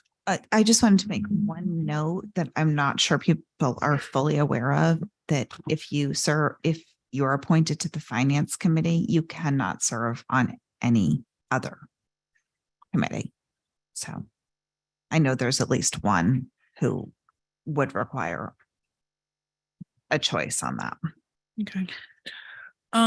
So we'll start with HGC Associate. Howard Matz is here, and he applied for, I think, 4 committees, so he'll probably just speak on all of them, if that's okay. Right to the mic, and you can just adjust that. Hi, I'm Howard Matz, and I did put my name down for a number of committees because I'm quite interested in working for the community. I have an extensive and pretty broad-based set of experience. Mr. Matz, could you pull the microphone a little closer? Sure. There. How's that? That's better. Thank you. So I'm trained as an architect, but I spent my career in public finance and commercial banking and investment banking and private equity, with a lot of work in renewable energy, municipal solid waste. I've done a lot of, on the other side of the table, applications for permits and consents for uses of and building facilities in different sorts of communities. I've been a municipal financial advisor for Dallas and Houston Rapid Transit in helping them to raise public finance bonds. I've raised bonds in the international market, developed projects, and done lots of negotiation of bilateral contracts, commercial contracts with private entities and with municipal entities. So the skill set is broad, and I'm happy to step in lots of different ways as you guys see fit. You can see that my background is really finance related. Thank you. Thank you. Next up is Joe Paul. Hi, I'm Joseph Robert Paul, or Joe Paul, as everybody knows me usually. I've lived on the island since '96, year round.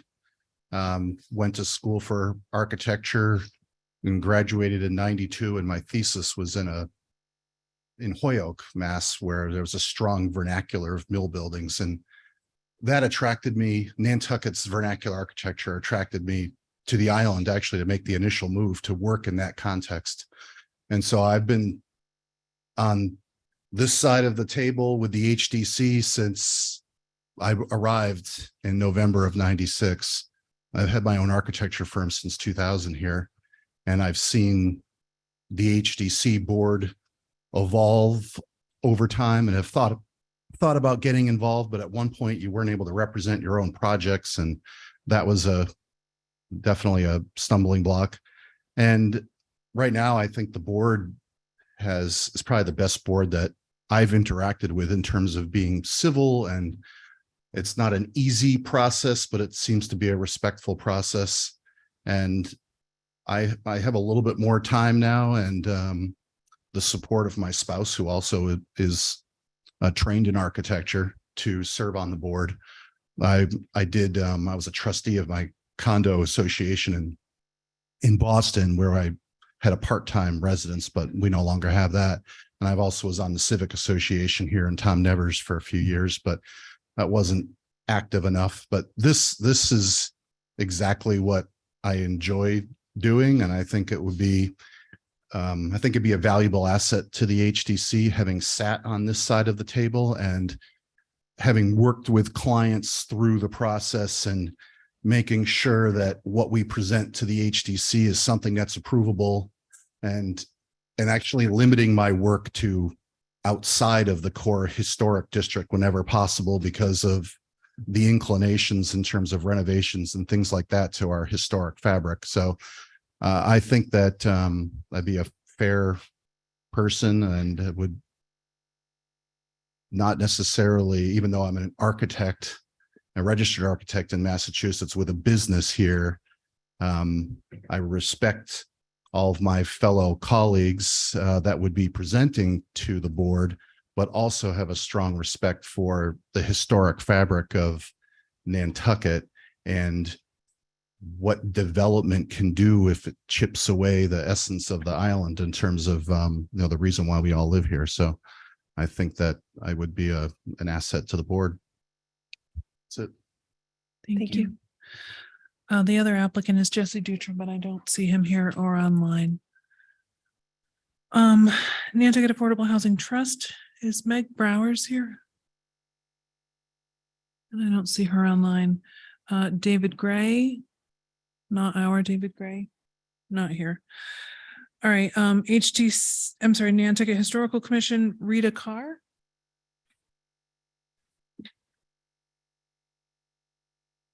Hi, my name is Rita Carr, and I'm applying to be appointed to the NHC, really just because I really care deeply about Nantucket's history and historical resources. I am the Deputy Director of Nantucket Preservation Trust. I've worked for MPT since January of 2020. My background is in historic research and history education, in museum education specifically. I worked for the Historical Association prior to working for MPT. And so I have experience doing a lot of historic research in the Registry of Deeds and other archives. And in my work with MPT, I've also collaborated with the Historic Commission on a few different projects already, including the current survey work that's going on in the Brant Point neighborhood, as well as the Fish Flats survey that was done previously as well. And I've attended many historical commission meetings before, but I'd like to be involved more directly as an actual member of the commission. So I hope you'll consider my application. Thank you very much. Thank you. Is Linda still here? Linda Williams? Yeah. Oh yeah, in the back.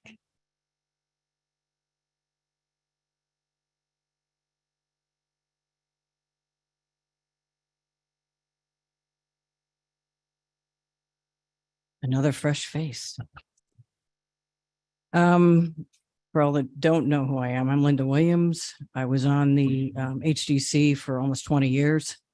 I now represent in front of the HDC almost every week, and I have an extensive background in historical research here with a microfilm as well as the registry. I do a lot of the 4181L reports for the planning board, and I in constant conference with Holly about various historical aspects here.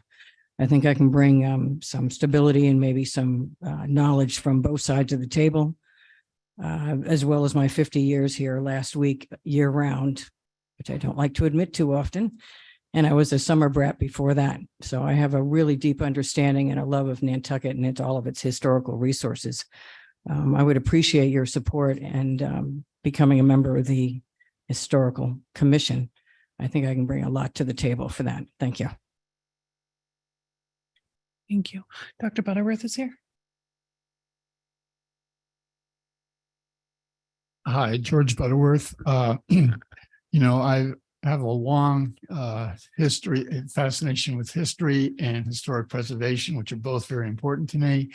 46 years ago, I was looking in a magazine. I saw a picture of Nantucket's Main Street with the cobblestones, and I turned to my wife. We were looking to move to an ocean community, small town somewhere. And I said, you know, I think we should move there. And she said, well, I think we should go look at it first. And so we came out one weekend and we were immediately looking to see how we could move out here. I thought the historic preservation here, the historic town was just phenomenal and like nowhere else I'd seen on the coast. And it was when we came out for one weekend, a year later, we moved here. 2 years later, we were living in a house, historic house in downtown, because I just thought it was fascinating to be in that kind of historically preserved community. And I retired 4 years ago. Since I retired, I've been working as a docent historic interpreter at Ulster Ridge Village. There specifically, I work on the farm, and one of the things that we do is a lot of maintenance work on the farm buildings, and I've spent a lot of time doing that, and particularly doing restoration of the windows on the barn, other minor repairs that we do. Window restoration is something I've had a long experience with and really interests me. And I just think that this is a very important committee, and I think I would relish the opportunity to be on the committee to promote preservation of our historic resources and to be someone to advocate that to the community at large. Thank you. Thank you. Ethan McMorrow.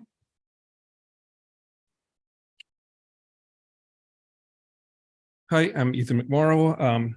Like Joe Paul said, I've been going before I'm a residential designer in Nantucket, been coming here since I think 72, whenever the Knobska stopped running, and moved here full-time about 94, working, designing houses, going before the HDC and sitting in front of them. One of my other jobs is I as-built buildings using lasers, computers, and I documented probably over several hundred, probably 400 houses on Nantucket, which also involves the research of the houses and all the buildings. And I spent a lot of time at used to spend a lot of time at the NHA research library, going through all the records of houses and doing like kind of genealogies of all these buildings here, as well as how the town evolved over history and how the buildings evolved over time and how they're being used. And it's one of my passions is history, buying all these books online. And they could find, on the history of the island, read them, and I pass them around to several people I found things in there. I was like, oh, I didn't know these things. And, and I was on the board of the Preservation Trust for a stint. And yeah, so that's basically kind of my background right now. Thanks. Thanks, Ethan. Joe Bedell. Hi, Joe Bedell. I've been a builder out here for 25 years. Hard to say. I was working for the NHA for a long time. For about the past 5 years, I've been the historic carpenter for them currently. And I don't know, I think I would give a good insight to the historic homes. I've done a ton of historic renovation over the 25 years I've been working here. And I'd love to be a part of the political clothwork that is the Nantucket. That's all I got. Thanks, Joe. Planning board alternate, we already heard from Mr. Matz. So Stephen Welch.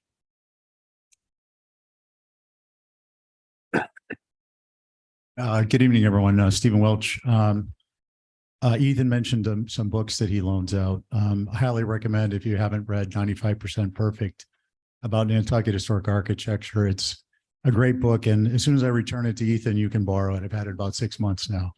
I'm not an eloquent self-promoter, but so I'll thank you guys for listening to me tonight.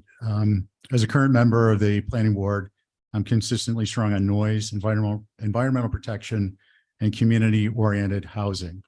And I'm well-versed on the Nantucket ingredients that help create the secret sauce that we all know and love. I'd like to stop there and be very succinct, but I came tonight to share a little bit about myself, community-oriented activities, and in particular with respect to the planning board that you may not know about me. These include drafting concepts for various articles that went on to receive planning board and annual town meeting support, resulting in their being passed to the benefit of our community. Two recent examples. One is I brought certain aspects of secondary lots, covenant lots, under our zoning bylaw, allowing local families greater homeownership opportunities, providing a path for them to create independent housing for family members. I conceived this concept to work around an amendment to the covenant home rule that was mired at the State House. As housing costs spiral further out of control, and with the required deed restriction or deed rider proofed for that particular form of ownership, I think that this particular solution will come into greater use. Different year, different topic, anticipating issues arising between state model zoning regulations and energy code requirements. I conceived changes to our ground cover and yard setback definitions, these to accept exterior insulation from those definitions. It's a pretty dry topic, but it becomes important.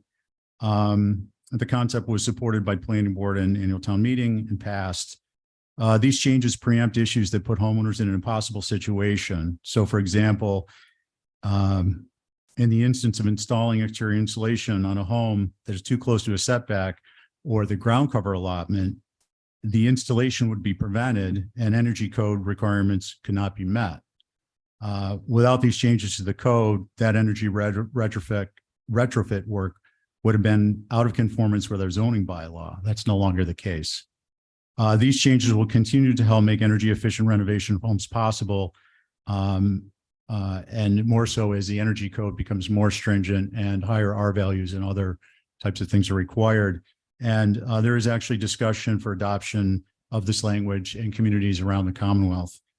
Very briefly, I've actually been community oriented for the last couple of decades. In the early 2000s, I served as a FinCom member. Phil Bartlett was chair. Joe McLaughlin was chair for a period. Rick Atherton and I sat on the FinCom together. Right around that same time, I served as a founding member of the Nantucket Resident Housing Partnership. And some of you will recall that as a result of that, we brought passage of our housing covenant program and ultimately the housing office. We also drafted and supported our town's Community Preservation Act, resulting in creation of the Community Preservation Committee. We anticipated our community needs would unfold, and we engaged tools to establish a strong foundation for future good works by a lot of great dedicated people. That type of an approach is a big part of who I am and what I'm about and what I bring to planning. For now, again, strong on noise, environmental protection, and community-oriented housing. When the time comes, I hope that you will support my reappointment as a planning board alternate. Thank you. Thanks, Stephen. Roads and Right-of-Way Committee, Nat Lowell is here. And since you're also on Steamship Authority Port Council, why don't you do them both? Thank you. I'm the only applicant for these. I'm not just saying hello. No, I'm honored to continue my service with the Steamship, and Right-of-Way Committee is actually the longest thing I've been on. And it is an interesting group. It changes around a little bit here and there. And I just recently took a walk with Ed Gillum and Alan Reinhardt on the left path. It's the first time I've taken a walk on it, I think, since I mowed it for your grandfather. That's all I have. Thank you. Thank you. Is Phil Smith here? No. Okay. Scholarship Committee, Rocky Fox.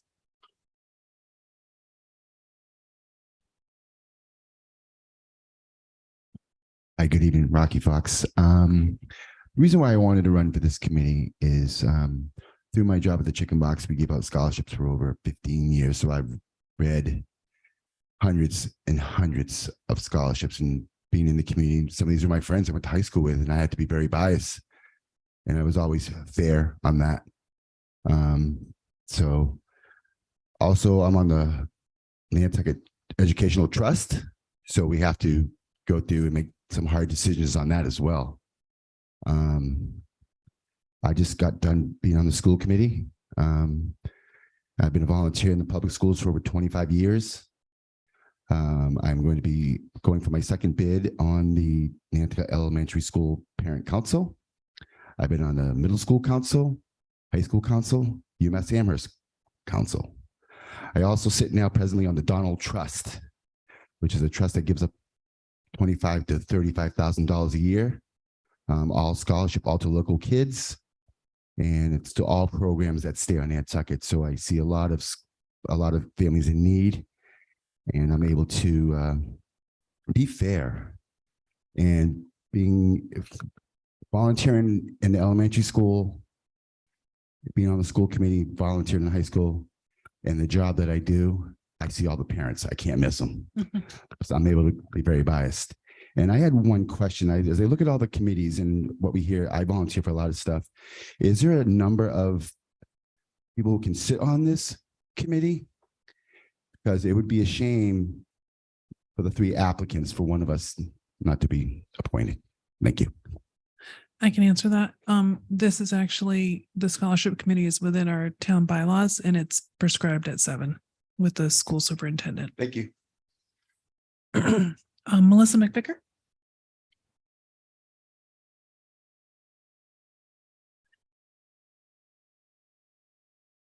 Hi, Melissa McVicker. I've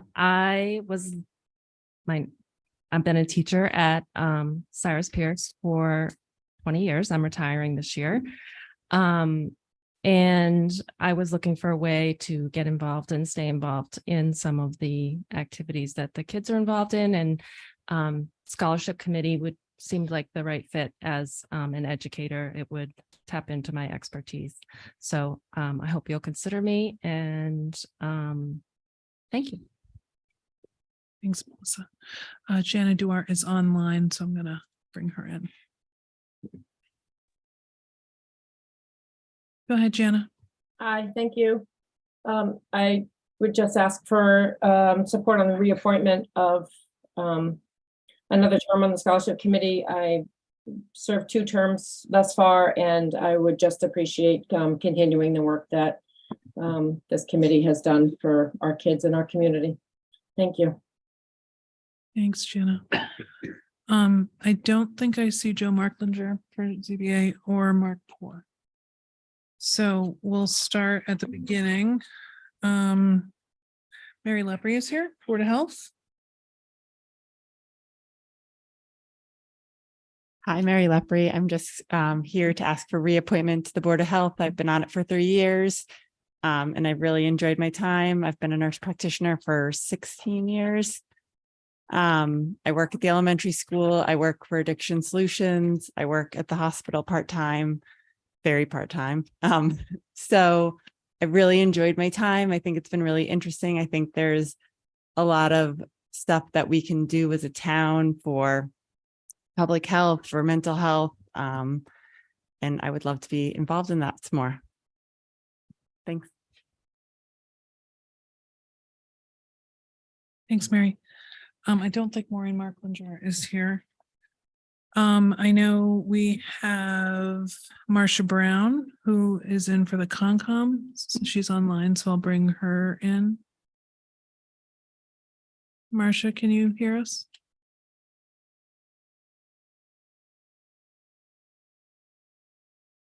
Marcia? Maybe she can raise her hand if she comes back. Who else do we have? For Finance Committee, we have Joseph Wright is in the audience. Good evening. This is my third attempt. I lost a coin toss the second time. I've been coming to Nantucket since 1948. I've missed 5 years since then. I've owned a house since 1992. I moved to Nantucket full-time in October. It'll be in October. I will have been here for 2 years. I serve on the Community Foundation Board. I'm treasurer of the Sconset Chapel. And I look for stuff that I'm a financial person. I have 30 years of banking experience and 8 years of investment banking experience in New York and Canada and Switzerland. And I would like very much to be a member of the Finance Committee. Thank you. Thanks, Joe. We have Rob Giacchetti here. Good evening, everyone. Rob Giacchetti for Finance Committee. The reason I'd like to do it is I'm looking for a way to get involved in the community, and I think this particular committee is a great fit for my background. I've been a full-time resident since 2016, part-time year-round since 2005, and coming since 92. So I've seen the island through a bunch of different lenses, and I think that helps me kind of bring a broad perspective to the role. I have a degree in finance, and I have started a couple businesses here on the island and a couple outside the island. So currently I run a consulting company that does merger and acquisition integration for medical device companies.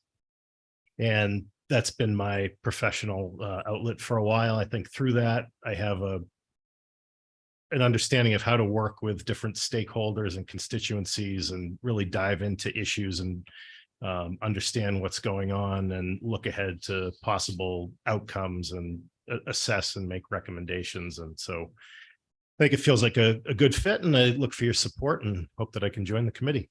Thank you. Thank you, Rob. Denise, did you want to talk on there? Denise Cronow. Hi, everyone. I'm Denise Cronow. I'm currently on the Finance Committee, and I'm looking for your support to be reappointed. I've been on the committee since 2017, chair since December 2019. And what I hope to achieve with a continued participation would be to continue the extensive community outreach I do for all the citizens warrant articles, the structure that I put in place for the FinCom to be able to review the articles, getting the right stakeholders in the room for every discussion, for all that, so that way we can make good decisions and recommendations in respect of what the articles are proposing for the community and the taxpayers.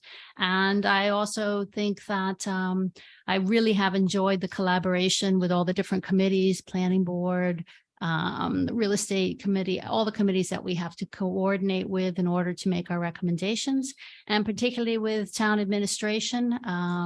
It's been honestly a pleasure to work with Brian and his team, and Libby, of course, to get done what we need to get done, to get the warrant recommendations done on time and in the warrants, and ready for the voters' assessment. So I look for your support, and Malcolm, you and I haven't really met before, so my background is finance. I was a finance CFO for a $20 billion company. I was also a CEO of a big services company. So, and frankly, with the work that we've done in the 6 years that I've been on the committee, I have to say that I've learned a lot about municipal finance, which wasn't my background before, and probably still isn't, but I know at least a little bit more than I used to. So thank you all. Thanks, Denise. I see Joanna Roach online. And I'm gonna see if she'll want to speak on her application. Joanne, are you there? Yes. Can you hear what? Let me just take off my, how do I do that? It's fine. We can see you. Okay, great. So thank you all. I wanted to talk a little bit about my reappointment for the Finance Committee. First, I wanted to say that I'm very grateful for the opportunity to have served on the board for these past 8 years. It's been a privilege to work with all of you and an honor to continue the strong tradition of female leadership on Nantucket. My, I think, experience as a community leader, a mom of 2 high school students, a strong commitment to sustainability and conservation of our resources here on the island, and working to ensure the quality of life here for all of our diverse populations is really critically important. I have good perspective and understanding of town government.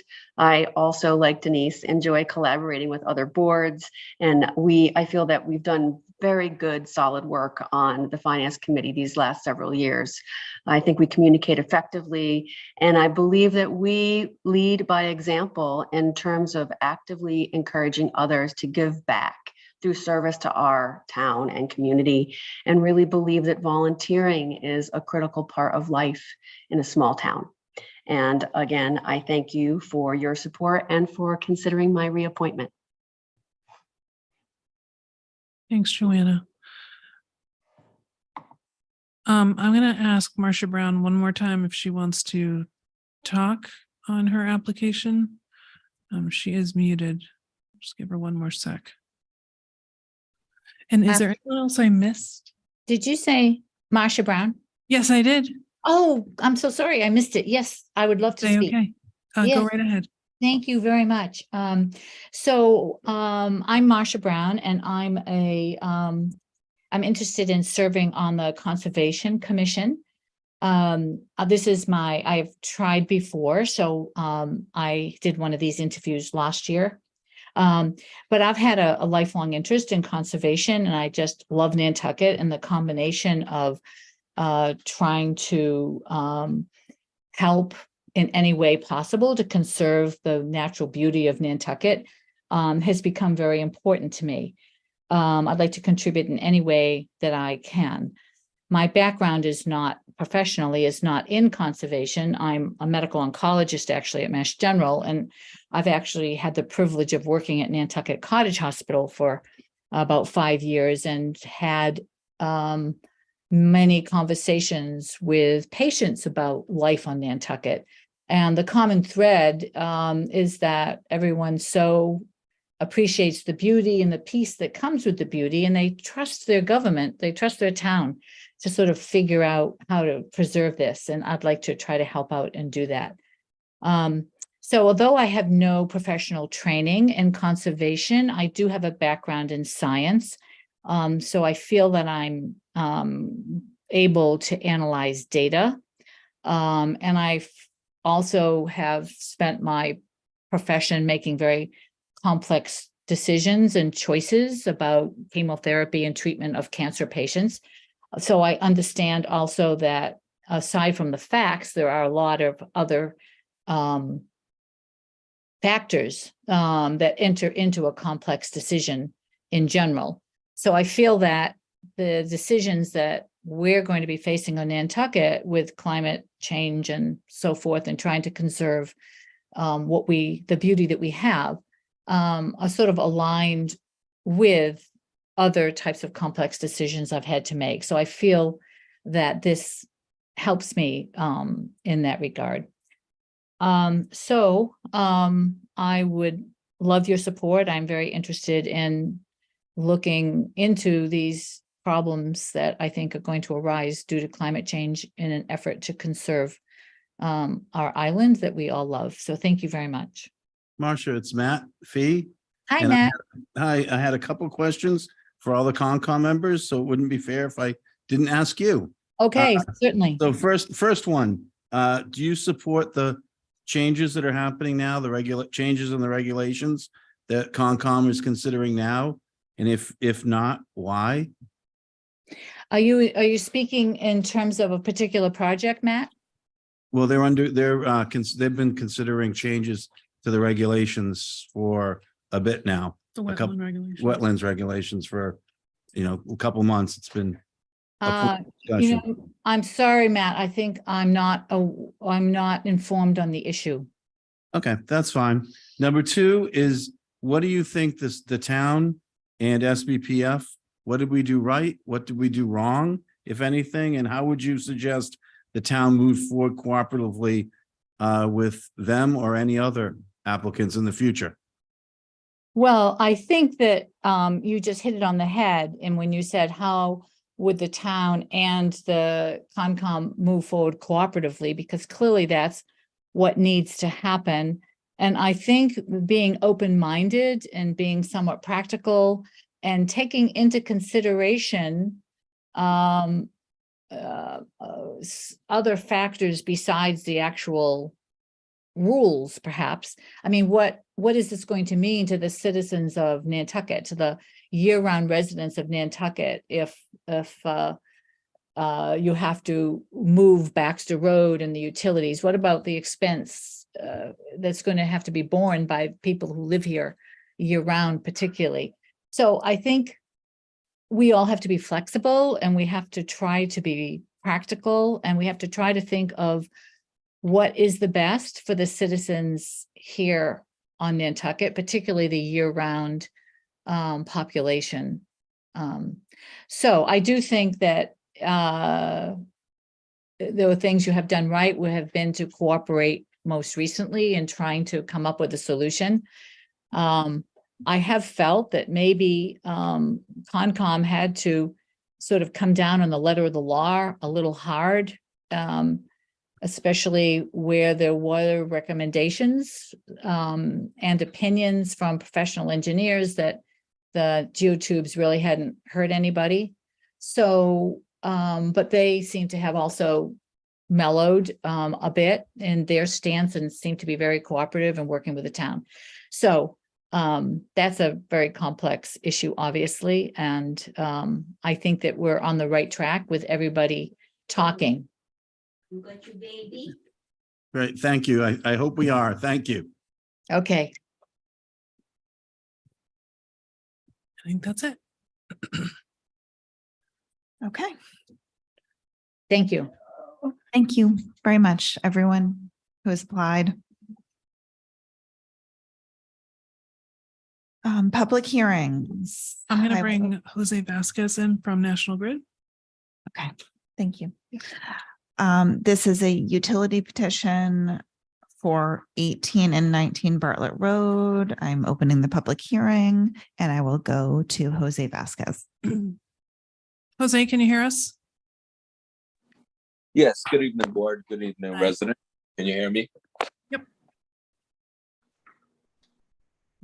Go right ahead. We're Oh, gonna start sorry. with Yeah. Bartlett Road. Yep, for Bartlett Road. Yeah, we're looking to install a handhole at the base of the pole, conduit across the street, and then a handhole on the opposite side of the road to feed a couple new homes on that side of Bartlett Road.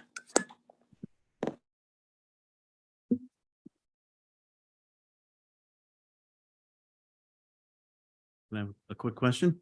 Is that going to be drilled underneath so the road isn't cut, or will the road be cut? According to our civil crews, it will be cut like a standard cut.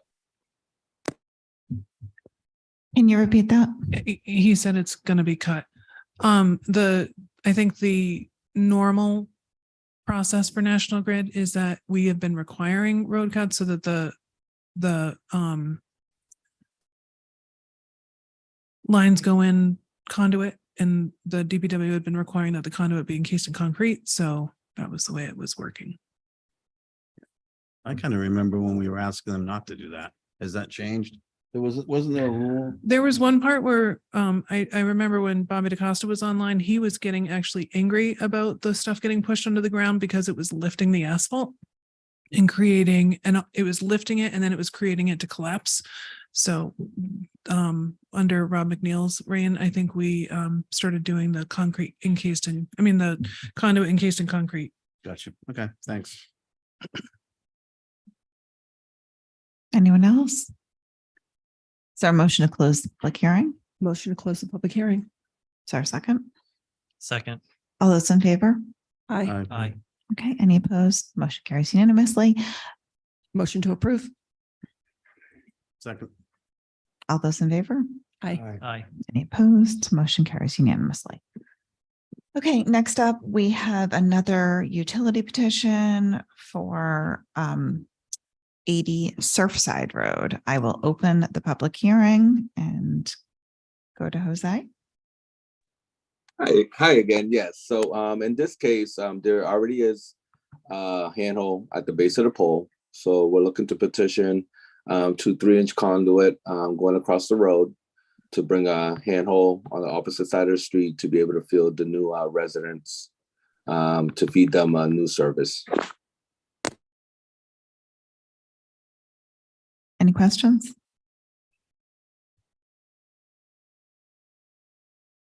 Move to close the public Yeah, hearing. I see no hands up. Move to close. Is there a the public hearing. second? All those in favor? Aye. Aye. Any opposed? Motion carries unanimously.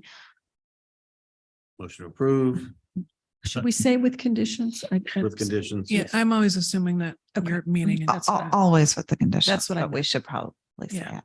Second. Okay, all those in favor? Aye. Any opposed? Motion carries unanimously. Thank you, Jose. Okay. Thank you. Have a great night. Thank you so much. Town managers report, traffic safety work group recommendations. We have an A and a B. Installation of a yellow no parking line across from 8 New Mill Street, resulting in the loss of 1 on-street parking space. So I am going to start it off with Mike Burns, who hopefully he's still online. He is representing the traffic safety work group tonight. Okay.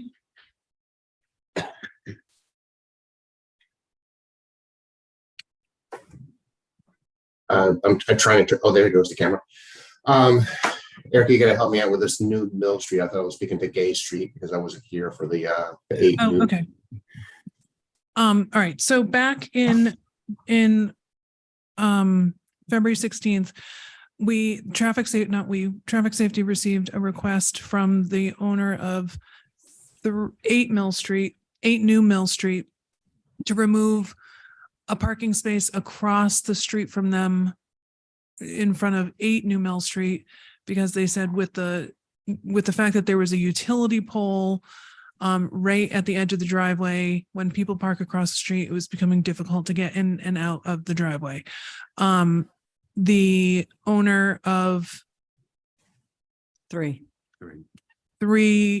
New Mill Street attended the meeting, as did Miss Williams, who is representing them, and traffic safety did vote to recommend the removal of the parking and to put a yellow no parking line there. And then somehow the matter got into the queue at DPW before it came to you. And so a yellow line was painted. And then I got a call from the owner of number 3 New Mill Street, Mark Welsheimer, who is on also tonight, who did not want to see the parking removed. So hopefully that line has been since blacked out, because nothing is allowed to happen until you have a discussion and vote on it. I know that you also received a letter from a citizen. And so I know that the owner is online of 3 New Mill. Ms. Williams is here, and Mark Welsheimer, the owner across the street at 8 New Mill, is also here. And I'm sure you're going to want to talk about it. And I believe Christy, I believe Stephanie Bazile is also here. She's the Yeah, I said the owner. Yeah, she's online. Okay. Go ahead, Linda. We can cut to the chase pretty quickly. It's been a long couple of days for everybody. We'd like you to continue it so you guys can go up to New Mill and take a look at it yourself. I've got all the pictures of every other driveway on New Mill. Some of them have double spaces. All of them have a yellow line, so it's a narrow, so they can get in and out of there. We happen to have the electric pole right at our driveway, which has a transformer on it. It would cost $1,000 to get it off of there. So we can't, not even talking about moving that pole. What we're asking for is a smaller line. I don't know where the 16 feet came from with traffic safety. We don't need to wipe out an entire space. Susan O'Malley's driveway is directly next to ours. We share a fence. She has the yellow line right smack in front of hers, which terminates right at our driveway. So all we're asking for is to extend it maybe 8 feet, not a whole parking space. So what I was going to do is have you guys go take a viewing of it. And then I was going to get a hold of the DPW and we were going to measure the minimal amount of footage that has to be done with a yellow line so she can get in and out of her driveway. I tried to get in it today. I couldn't with my 4Runner. I certainly cannot back out. And I certainly cannot back in because we can't make the turn for about 8 feet because we run into the car that's right on the other side. So we're redoing the driveway. We are putting a Belgian block apron in. And so it made it a little bit more difficult because her car is actually parked across from her driveway for her family to come back up next week. So it's a perfect storm, but every single driveway on that street has a yellow line except for us. So what I'd like to do is continue it without a bunch of Sturm and Drang and have you go look at it yourselves. And then I'll get a hold of DPW to actually measure the minimal, it could be 6 feet, just to be able to get in and out of that driveway. May I make a suggestion that we hold this over and figure out exactly what It's is certainly not needed, 16 feet. I can what tell is you that. needed and what makes sense before we really dig into it. And I'd like to do a little research on the planning board approval of this. It's a second driveway on an individual lot, which is unique, as I understand it. And I believe there's some record at the planning board in minutes that I'd like to look at as well to get a history. I can provide that to you if you need it, because I did the decision. I'll take your comment quickly. Doug Roth, owner, 30 years at 6 New Mill next door. We do have a driveway at our house, and across the street there is on-street parking. So there's no issue getting in and out of our driveway, which is right next to number 8. And for 30 years, I would say there has never been an issue. You certainly have to be careful moving in and out. The street's narrow, but we appreciate having the parking on the street. It's limited. So thank you. Just to be clear, when you go up to take a viewing, it is wider, much wider at that point as it enters into Milk Street. So it's kind of a quirky little intermediary street. So that's why I think a viewing is helpful for you guys. Okay, let's just get a little bit more information on this, get a little bit more definitive proposal. I have grave concerns with eliminating any parking spaces in town, but I think that we can figure this out, hopefully. Yeah, So, Madam Chair, my hand is up, I think electronically. And I'll be Go very, ahead, Mark. Very quick. My name is Mark Welshmer. We're the owners of 3 New Mill.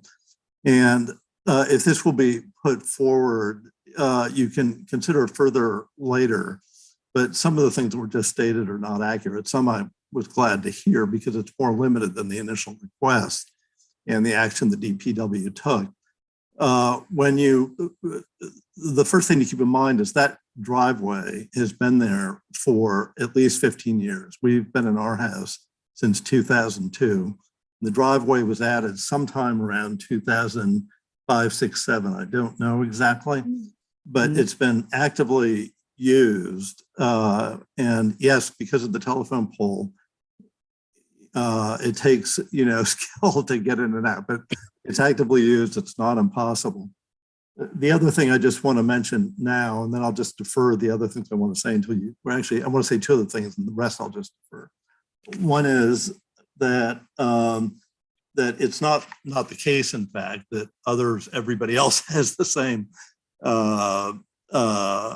arrangement that 8 New Mill is asking for. The houses you will look at, and when you all go up there, you should take a look, are the 5 houses on the east side of the street. There is no parking on the west side on the east side of the street. Only parking is available on the west side of the street. When you go through those, 3 of them, 12, 10, and 8, which include, the one asking for the relief, right now do not have prohibited parking on the opposite side of the street.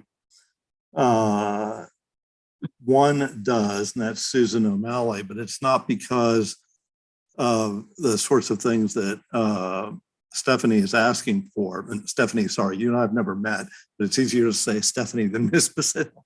The reason that that Susan has a line is directly opposite her driveway is our driveway.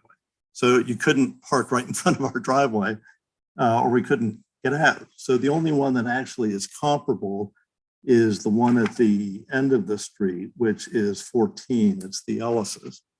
The last thing I would say is the procedure of this is problematic to me. The standard for any decision like this ought to be, there's no traffic safety issue. So it's, inform yourself of the facts, get them accurately, balance the equities, and take into account the broader town interests.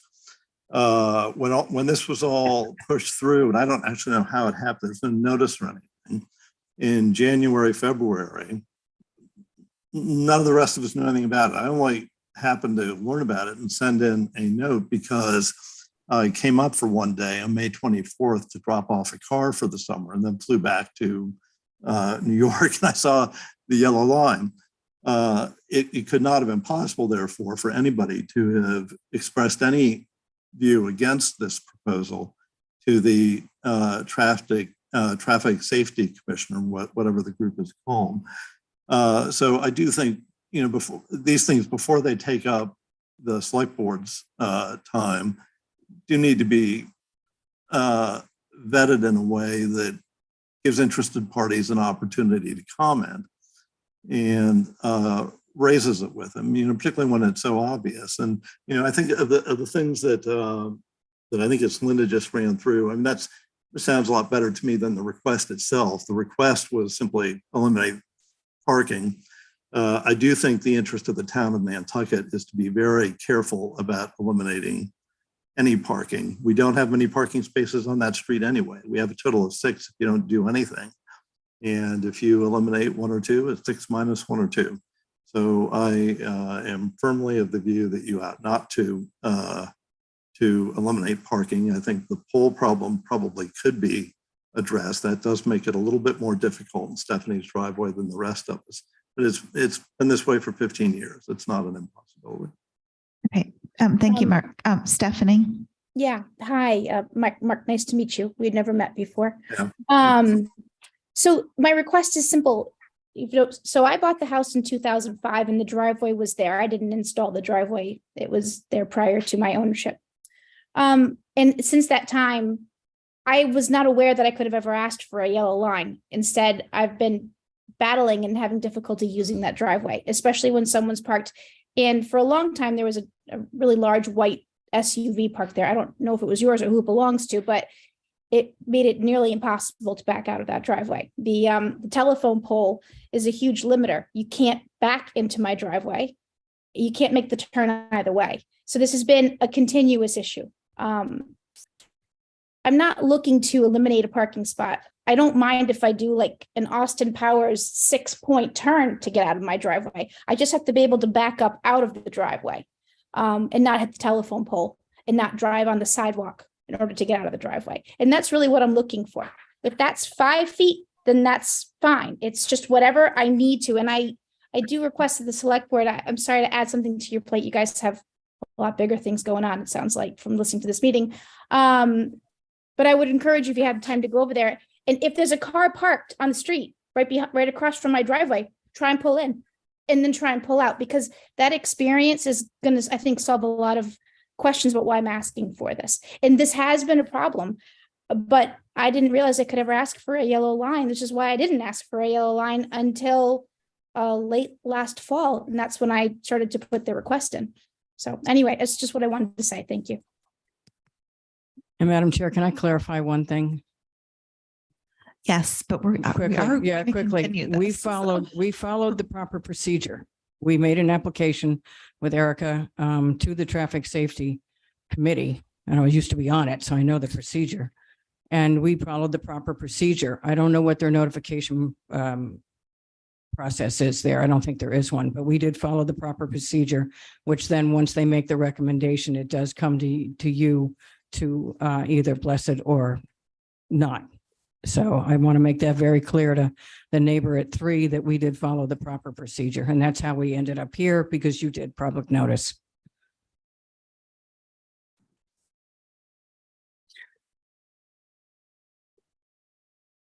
Nat, can you wait? Can you wait till Yeah. the next meeting? I can. I mean, it just tells me there's no procedure, but go ahead. I realize there are more important things. Okay, Nat Lowell wants to say one Little thing. Okay. Since Linda. Provided I can I'm not sure. That little. oppose it. All right. Sorry, I've waited. This is why I'm here. Okay. This is a big deal. Okay. Second curb cuts in the ROH district are all different. This one, we went to the moon to get this thing codified. To the moon. Okay. I'm not going to get into details, but it will, they're very lucky that this curb cut is even there. Now, with that said, this street functions so well like no other little street. The curbing is low. The sidewalks are the curb cuts. I mean, are the aprons to every single driveway on that street. Okay. It's actually whoever thought of that 150 years ago should be brought back to life, because this is pretty good. However, the pole is a problem. You do have to kind of back in. Okay. However, I think that this should be sent back to traffic safety. Linda is suggesting a viewing. I think it should be an educational viewing of how this street functions the way it does. And I agree with her that it should be re-looked at, but a little bit more individually than anything you've ever seen. This street is unique in how it works. I could make another 2 parking spaces across from number 12. It's got a big yellow line. It doesn't need it. Thank you. Madam Chair, just in response, that's why I wanted you to take a viewing, because I think there's too many yellow lines and they're too long. Okay. So they've taken up other parking spaces. We've got it. We're going to Okay. continue this. Okay. I am going to suggest, Can I make a motion to continue it? yes, Take a view. but that's what I was going to suggest, is that we don't do it on the 28th. Yeah, I because mean, that meeting is fall. Yeah. What's our first? it's not a public hearing, so we don't necessarily need to continue it to a date certain. We can just hold it until it's ready to come back. All right, I make a motion. We Perfect. hold it until it's ready to come back and we talk about it then. Is there a second? Thank you. Second. All those in favor? Yes, Aye. I agree. Any opposed? And just so you Motion know, it's carries one way from Prospect unanimously. Street. So you go down towards. Yes, we know where it is. I think. Some may not. Everybody does. Thank you. All right, Mike is going to review the next one. Okay, Mike. Thank you, Madam Chair. Traffic Safety got an application for a request in a parking space to make way for an off-street parking space at 12 Gay Street.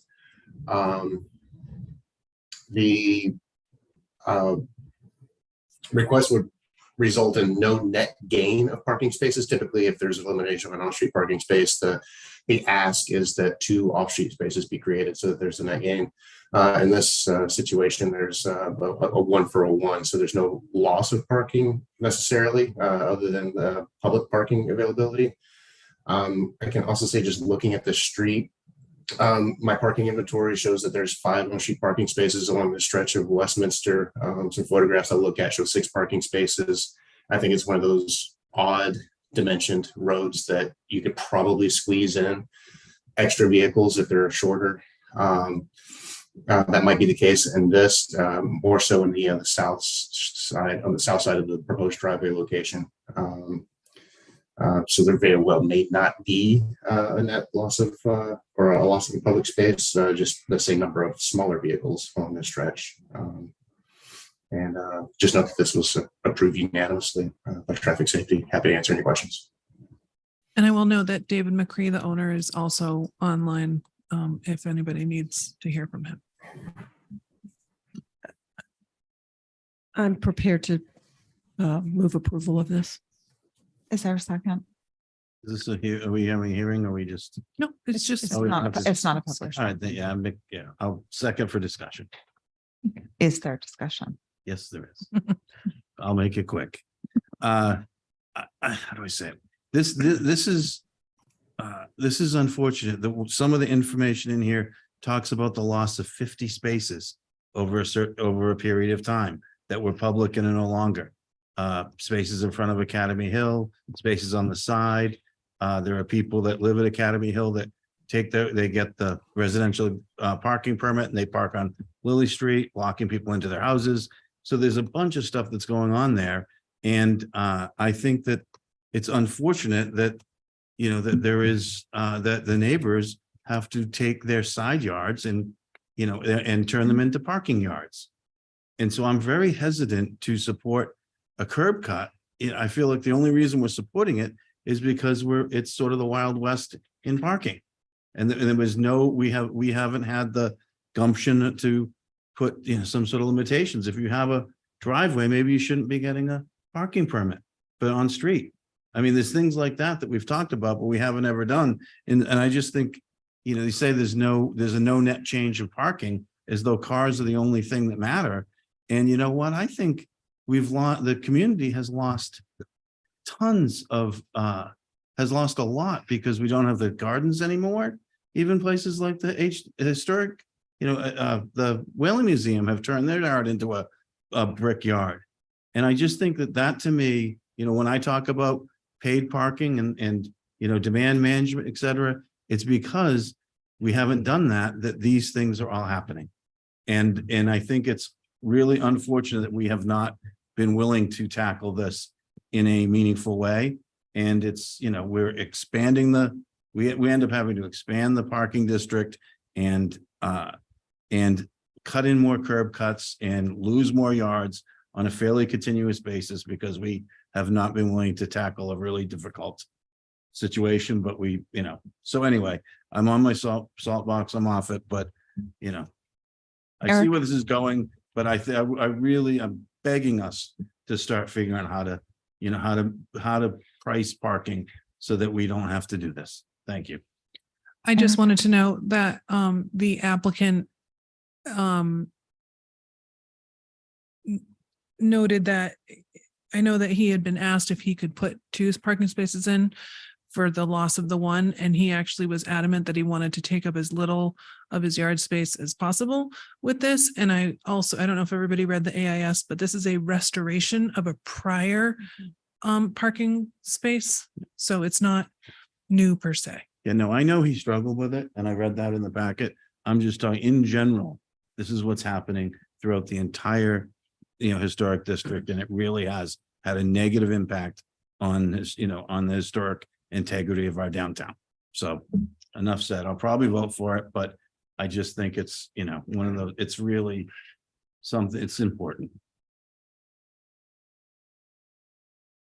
Understood. But there are many different cases to consider. All those in favor? Aye. Aye. Any opposed? Aye. Motion carries 4-1. Okay, next.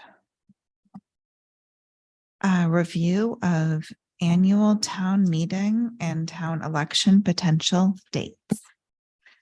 So the way that we work to select dates for annual town meetings is looking at a calendar, seeing what we've done in the past couple of years. Sometimes the board has discussion about let's go to Saturday, let's not go to Saturday, let's look at earlier or later. So I picked several dates. Recently, I heard some discussion as to perhaps we should go a little bit earlier, more early April rather than early May. There are a number of considerations that need to be taken into account when the date is being determined, including the availability of key officials, the availability of our e-voting vendor, the days of the week, any holidays or other events, Sometimes there are school issues and any other concurrent activities in the town. There might be a big event happening on a particular day. And if we know it in advance, either the event could change if given enough notice, or we would think about a different date. So I've sent around these dates, and I've got about half my group indicating that early April would be better than early May, and about half the group saying early May would be better than early April. The e-voting people are available no matter when we have it. However, if we pick a Saturday, we are going to definitely need to reserve them for Monday, whether or not we go to Monday. We learned that this year. There is also the consideration of when to schedule the election. The election can't be the immediately following week because there's not enough staffing resources to set that up so quickly after town meeting. And there are some date issues in April, depending on when the town meeting would occur. And there, of course, are other considerations such as school vacation weeks and holidays. We always try to see when Easter and Passover are. And so the dates we're looking at are Saturday, April 6th, Monday, April 8th. I've stricken Monday, April 29th. That does impact Passover, so we want to avoid that. Saturday, May 4th, Monday, May 6th. I hesitate to go any further into May, although I put out there Saturday, May 11th and Monday, May 15th, but I think both of those are probably too late. And then we have the election issue after that. So I've heard some of you talk about earlier in April, and down on the list there a little bit would be if we held town meeting on April 6th or 8th, we are now running into school vacation week 2 weeks later, the week of April 15th. So that would not be good for the election. So we'd probably have to go a week later, which isn't typical, but that's the way the calendar falls. And I guess hope for the best the week immediately after school vacation week. So that Tuesday, I think it's April 23rd. If we, so we've scratched out April 29th, so never mind that. And you can see what the other dates are there. If we are going to go into early April, I've been mentioning this to Dawn and Brooke, there will need to be about a month earlier to get everything organized for town meeting, which means that Finance Committee and Planning Board motions will need to be complete, final by early February. The board would then adopt any comments it has by mid-February, and we go from there with getting the warrant printed and mailed. We have an additional requirement now to get the warrant out in 2 weeks, not in the it's a longer period of time to get the warrant out to voters, which is fine, but it does impact the timeline. December is tricky getting things done because of holidays. So we'd probably be looking at a deadline for citizen petitions more like early to mid-October rather than early to mid-November. And it will mean getting town articles completed in early to mid-December for compilation of the warrant and the board's adoption of the warrant in early January, as opposed to the end of January. So just bear all that in mind. And I mean, you all might want to think about it a little bit. You don't necessarily have to adopt the date tonight. It wasn't in the too distant past that we didn't even used to set the date of town meeting until September. So it's good to get it out there though, so people know when it is and we can be planning for it. Well, and don't forget too, if you have to go a month earlier, that's going to be coinciding with our special and prep for that. Right. Brooke? Yeah, I was one of those who was advocating for earlier because I have people close to me who are really busy in the month of May as our visitor season ramps up toward Memorial Day weekend. And I think that should be a goal down the road. But I think for this year, my greatest concern is if our open time for citizen warrant articles is prior to fall town meeting, where it's going to get really confusing and complicated, and people are going to want to put citizen warrant articles in because they don't know what will happen at special town meeting. And so I think for that reason alone, I would stay with May with a hope of going back to April in future years in order to find a time of the year that is, I think, substantially less insane for people who are in seasonal businesses and trying to get going. Has there been any consideration for like Monday, or was it Monday, the 6th of May, 6th, 7th, 8th, rather than a Saturday? Because then at least the people who are working daily can come in the evenings if they care. I mean, that's. It's one of the dates on there. Yeah, so could we do 3 of those in a row? Yeah. Just a couple things. I 100% agree with Brooke. I think that once we get past Daffodil, our participation abilities drop significantly. I would like to get back to an April town meeting for us.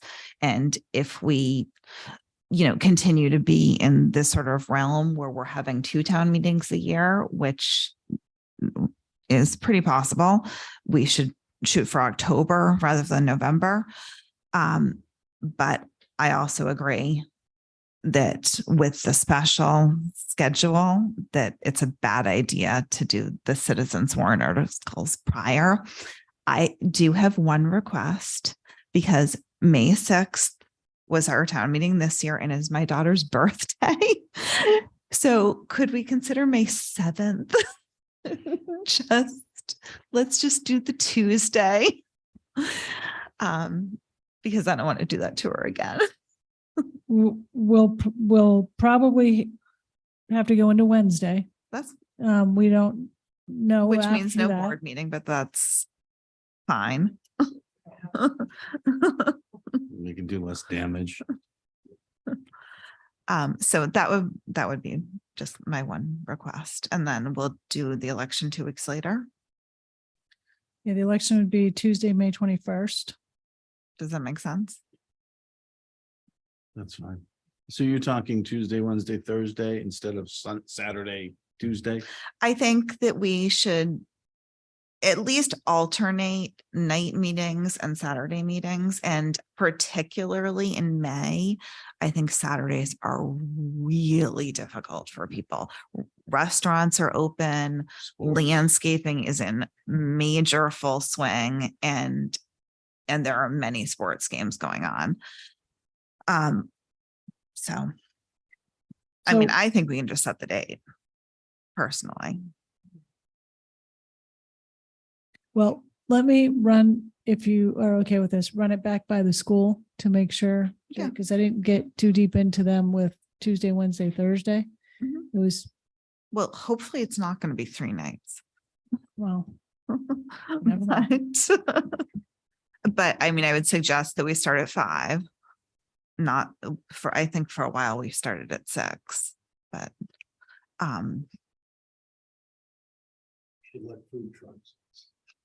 and yes. And as we negotiate with the school, can we figure out a way to get food trucks Well, there? we can discuss it with them, but there was, I forget what all the issues were, but there was some kind of an issue with parking, I think. Well,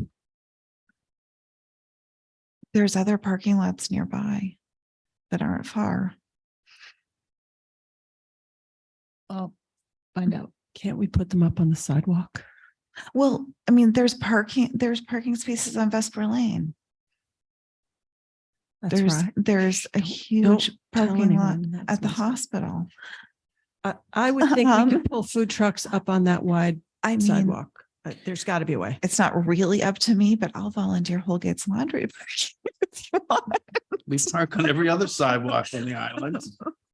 why don't I find out more from the school about the dates of May 7th, 8th, potentially 9th, and the food truck thing, and Yeah, food trucks and and just if we could bring in like some picnic tables so people can just kind of come in and out a little bit and get something to eat, because I think that that's when people just leave. So those are my thoughts for this evening. I'm good with that. So we'll just continue it to the 28th after you speak to the school. Yeah, but let me just tell you something about the 28th. You really have a huge meeting that day. So maybe this won't take long, but depending on what I get back from them, we might have to do this the 5th. That's fine. Okay. We'll just essentially continue this in the same way that we just did until it's ready. 28th, that would be soon. Roll call votes. We love roll call. More later on that. Our Parks and Rec manager, Charlie Palaki, has been very patiently waiting for 3 hours to give a little update about the playing fields, as was requested a couple weeks ago. He's got a presentation in the packet, and the idea here was for him to discuss how the fields are being maintained and a little reiteration of what the plans are for playing fields in the Park and Rec master plan. I think that's right. Charlie, you ready to go? Yes. Hi, everybody. Thanks for having me. I know it's been a long night, so I'll try to be kind of quick through this. I wanted to come on and kind of discuss some of the questions that were raised at town meeting about our maintenance plan, things we've been doing, things we are doing, and then kind of a little glimpse at what we want to do to the field, and then a little kind of show and tell us what we're looking to do with some future plans. So I guess the first thing I'll start with is there's some questions as to what we're doing as far as maintenance on the field. We are contracted out currently with a landscape outfit to do a full maintenance package on our grass fields, which includes the Nobody fields, the Delta fields, and the Tom Nevers field. And those packages includes everything from fertilization, aeration, dethatching, overseeding, and weekly mowing and other maintenance. Before we started this plan, we did soil testing at all sites. So we could kind of fine tune our fertilizer plan and fit within the Nantucket BPM for fertilizer practice. Gonna go in there. So we seem to be doing a really good job. I've been getting a lot of feedback from parents in the soccer lacrosse programs that the fields are looking great. We're dealing with some irrigation issues this year, just little things, broken pipes and heads, nothing out of the ordinary. We did have a big irrigation issue a few years ago before my time. Apparently we had the wellhead went down at the Nobody fields. That's since been replaced. Part of the problem, as I understand from all the information I was able to gather on that, was it did go down during COVID, which created some supply chain issues, and they just could not get a replacement wellhead. I'm in the process now with talking to some well companies about if there's room on the site where we could drill a secondary well so we have a backup there, so we don't have an issue, or if they can just get us a second wellhead that we could even put on a shelf in case we have an issue going down the road, that we could quickly swap it out and not have to deal with sacrificing the fields.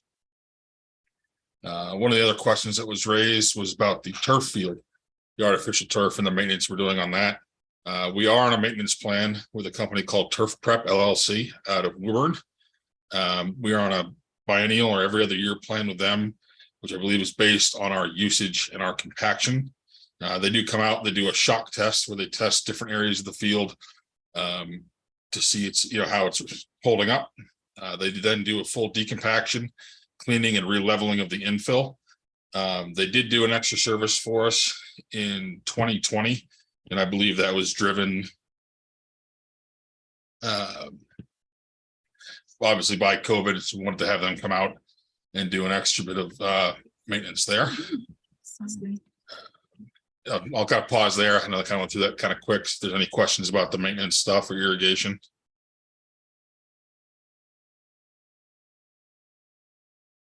Yeah, I guess I will on the turf fields. How long have they been hired, and how many years have they been doing this? And what? So I was able to track back with turf prep, they started in 2019. And so that's the first year I could find in our system that they've been out, that they particularly themselves have been doing the maintenance. I kind of asking around, trying to find if there was any previous history to that. I believe people said there has stuff that was being done, but nobody could kind of tell me who it was, so I wouldn't be able to find direct information about it. And they're doing the cleaning as well as the Yeah, compact. they come out, so they're due to come out this fall. Typically, they come out at the end of the season and they do a full cleaning of the field, where I believe the process kind of vacuums up the infill, cleans it, and then as they put it back down, it relevels and decompacts it. It's one of those things, if you know, people would like to see, when they'll also come out, when they do that, they'll do a shock test for us again this year. And I'm happy to increase the, number of times we do that if we feel there's a need. I know we've been starting to field some high school teams on the turf a bit as they do playoff prep. So there's definitely the possibility to maybe increase the plan that we're on with them. Be pretty easy to do. It's not an extreme cost. For them to come out here, do the whole service package is between about $7,000 and $8,000. And how often is it recommended that these fields be treated, et cetera? What's the industry standard? I believe it's set by that. As far as treated, you mean for cleaning? Cleaning. How often are they? I know it's based on use, but how long do they say? I mean, I'm looking it up online right now, but that could be anything. Yeah, I believe from originally with these people, they did it based off of our hours of usage, the type of play that we're using, and those initial shock tests where they go through and they test the compaction levels. We put a fair amount of hours on our turf field, but it's a lot of younger kids soccer. It's not like a high school football team where they're really compacting and shifting around the infill product. Right. The first one, just so you know, the first one that came up, deep cleaning of the field should be completed at least twice per year. This type of maintenance requires a specific type of machine, which we have, blah, blah, blah. Conclusion is short, there's required to keep a fresh appearance. So that was just the first one. I don't know it. I'm just saying, I would like to make sure that we're doing it, the right amount and that it's being done. So, and I think that if we want to make expenditures and further stuff, the two of the people that stood up at town meeting, you may not know, Charlie, but two of the people that stood up at town meeting were some of our biggest advocates for fields.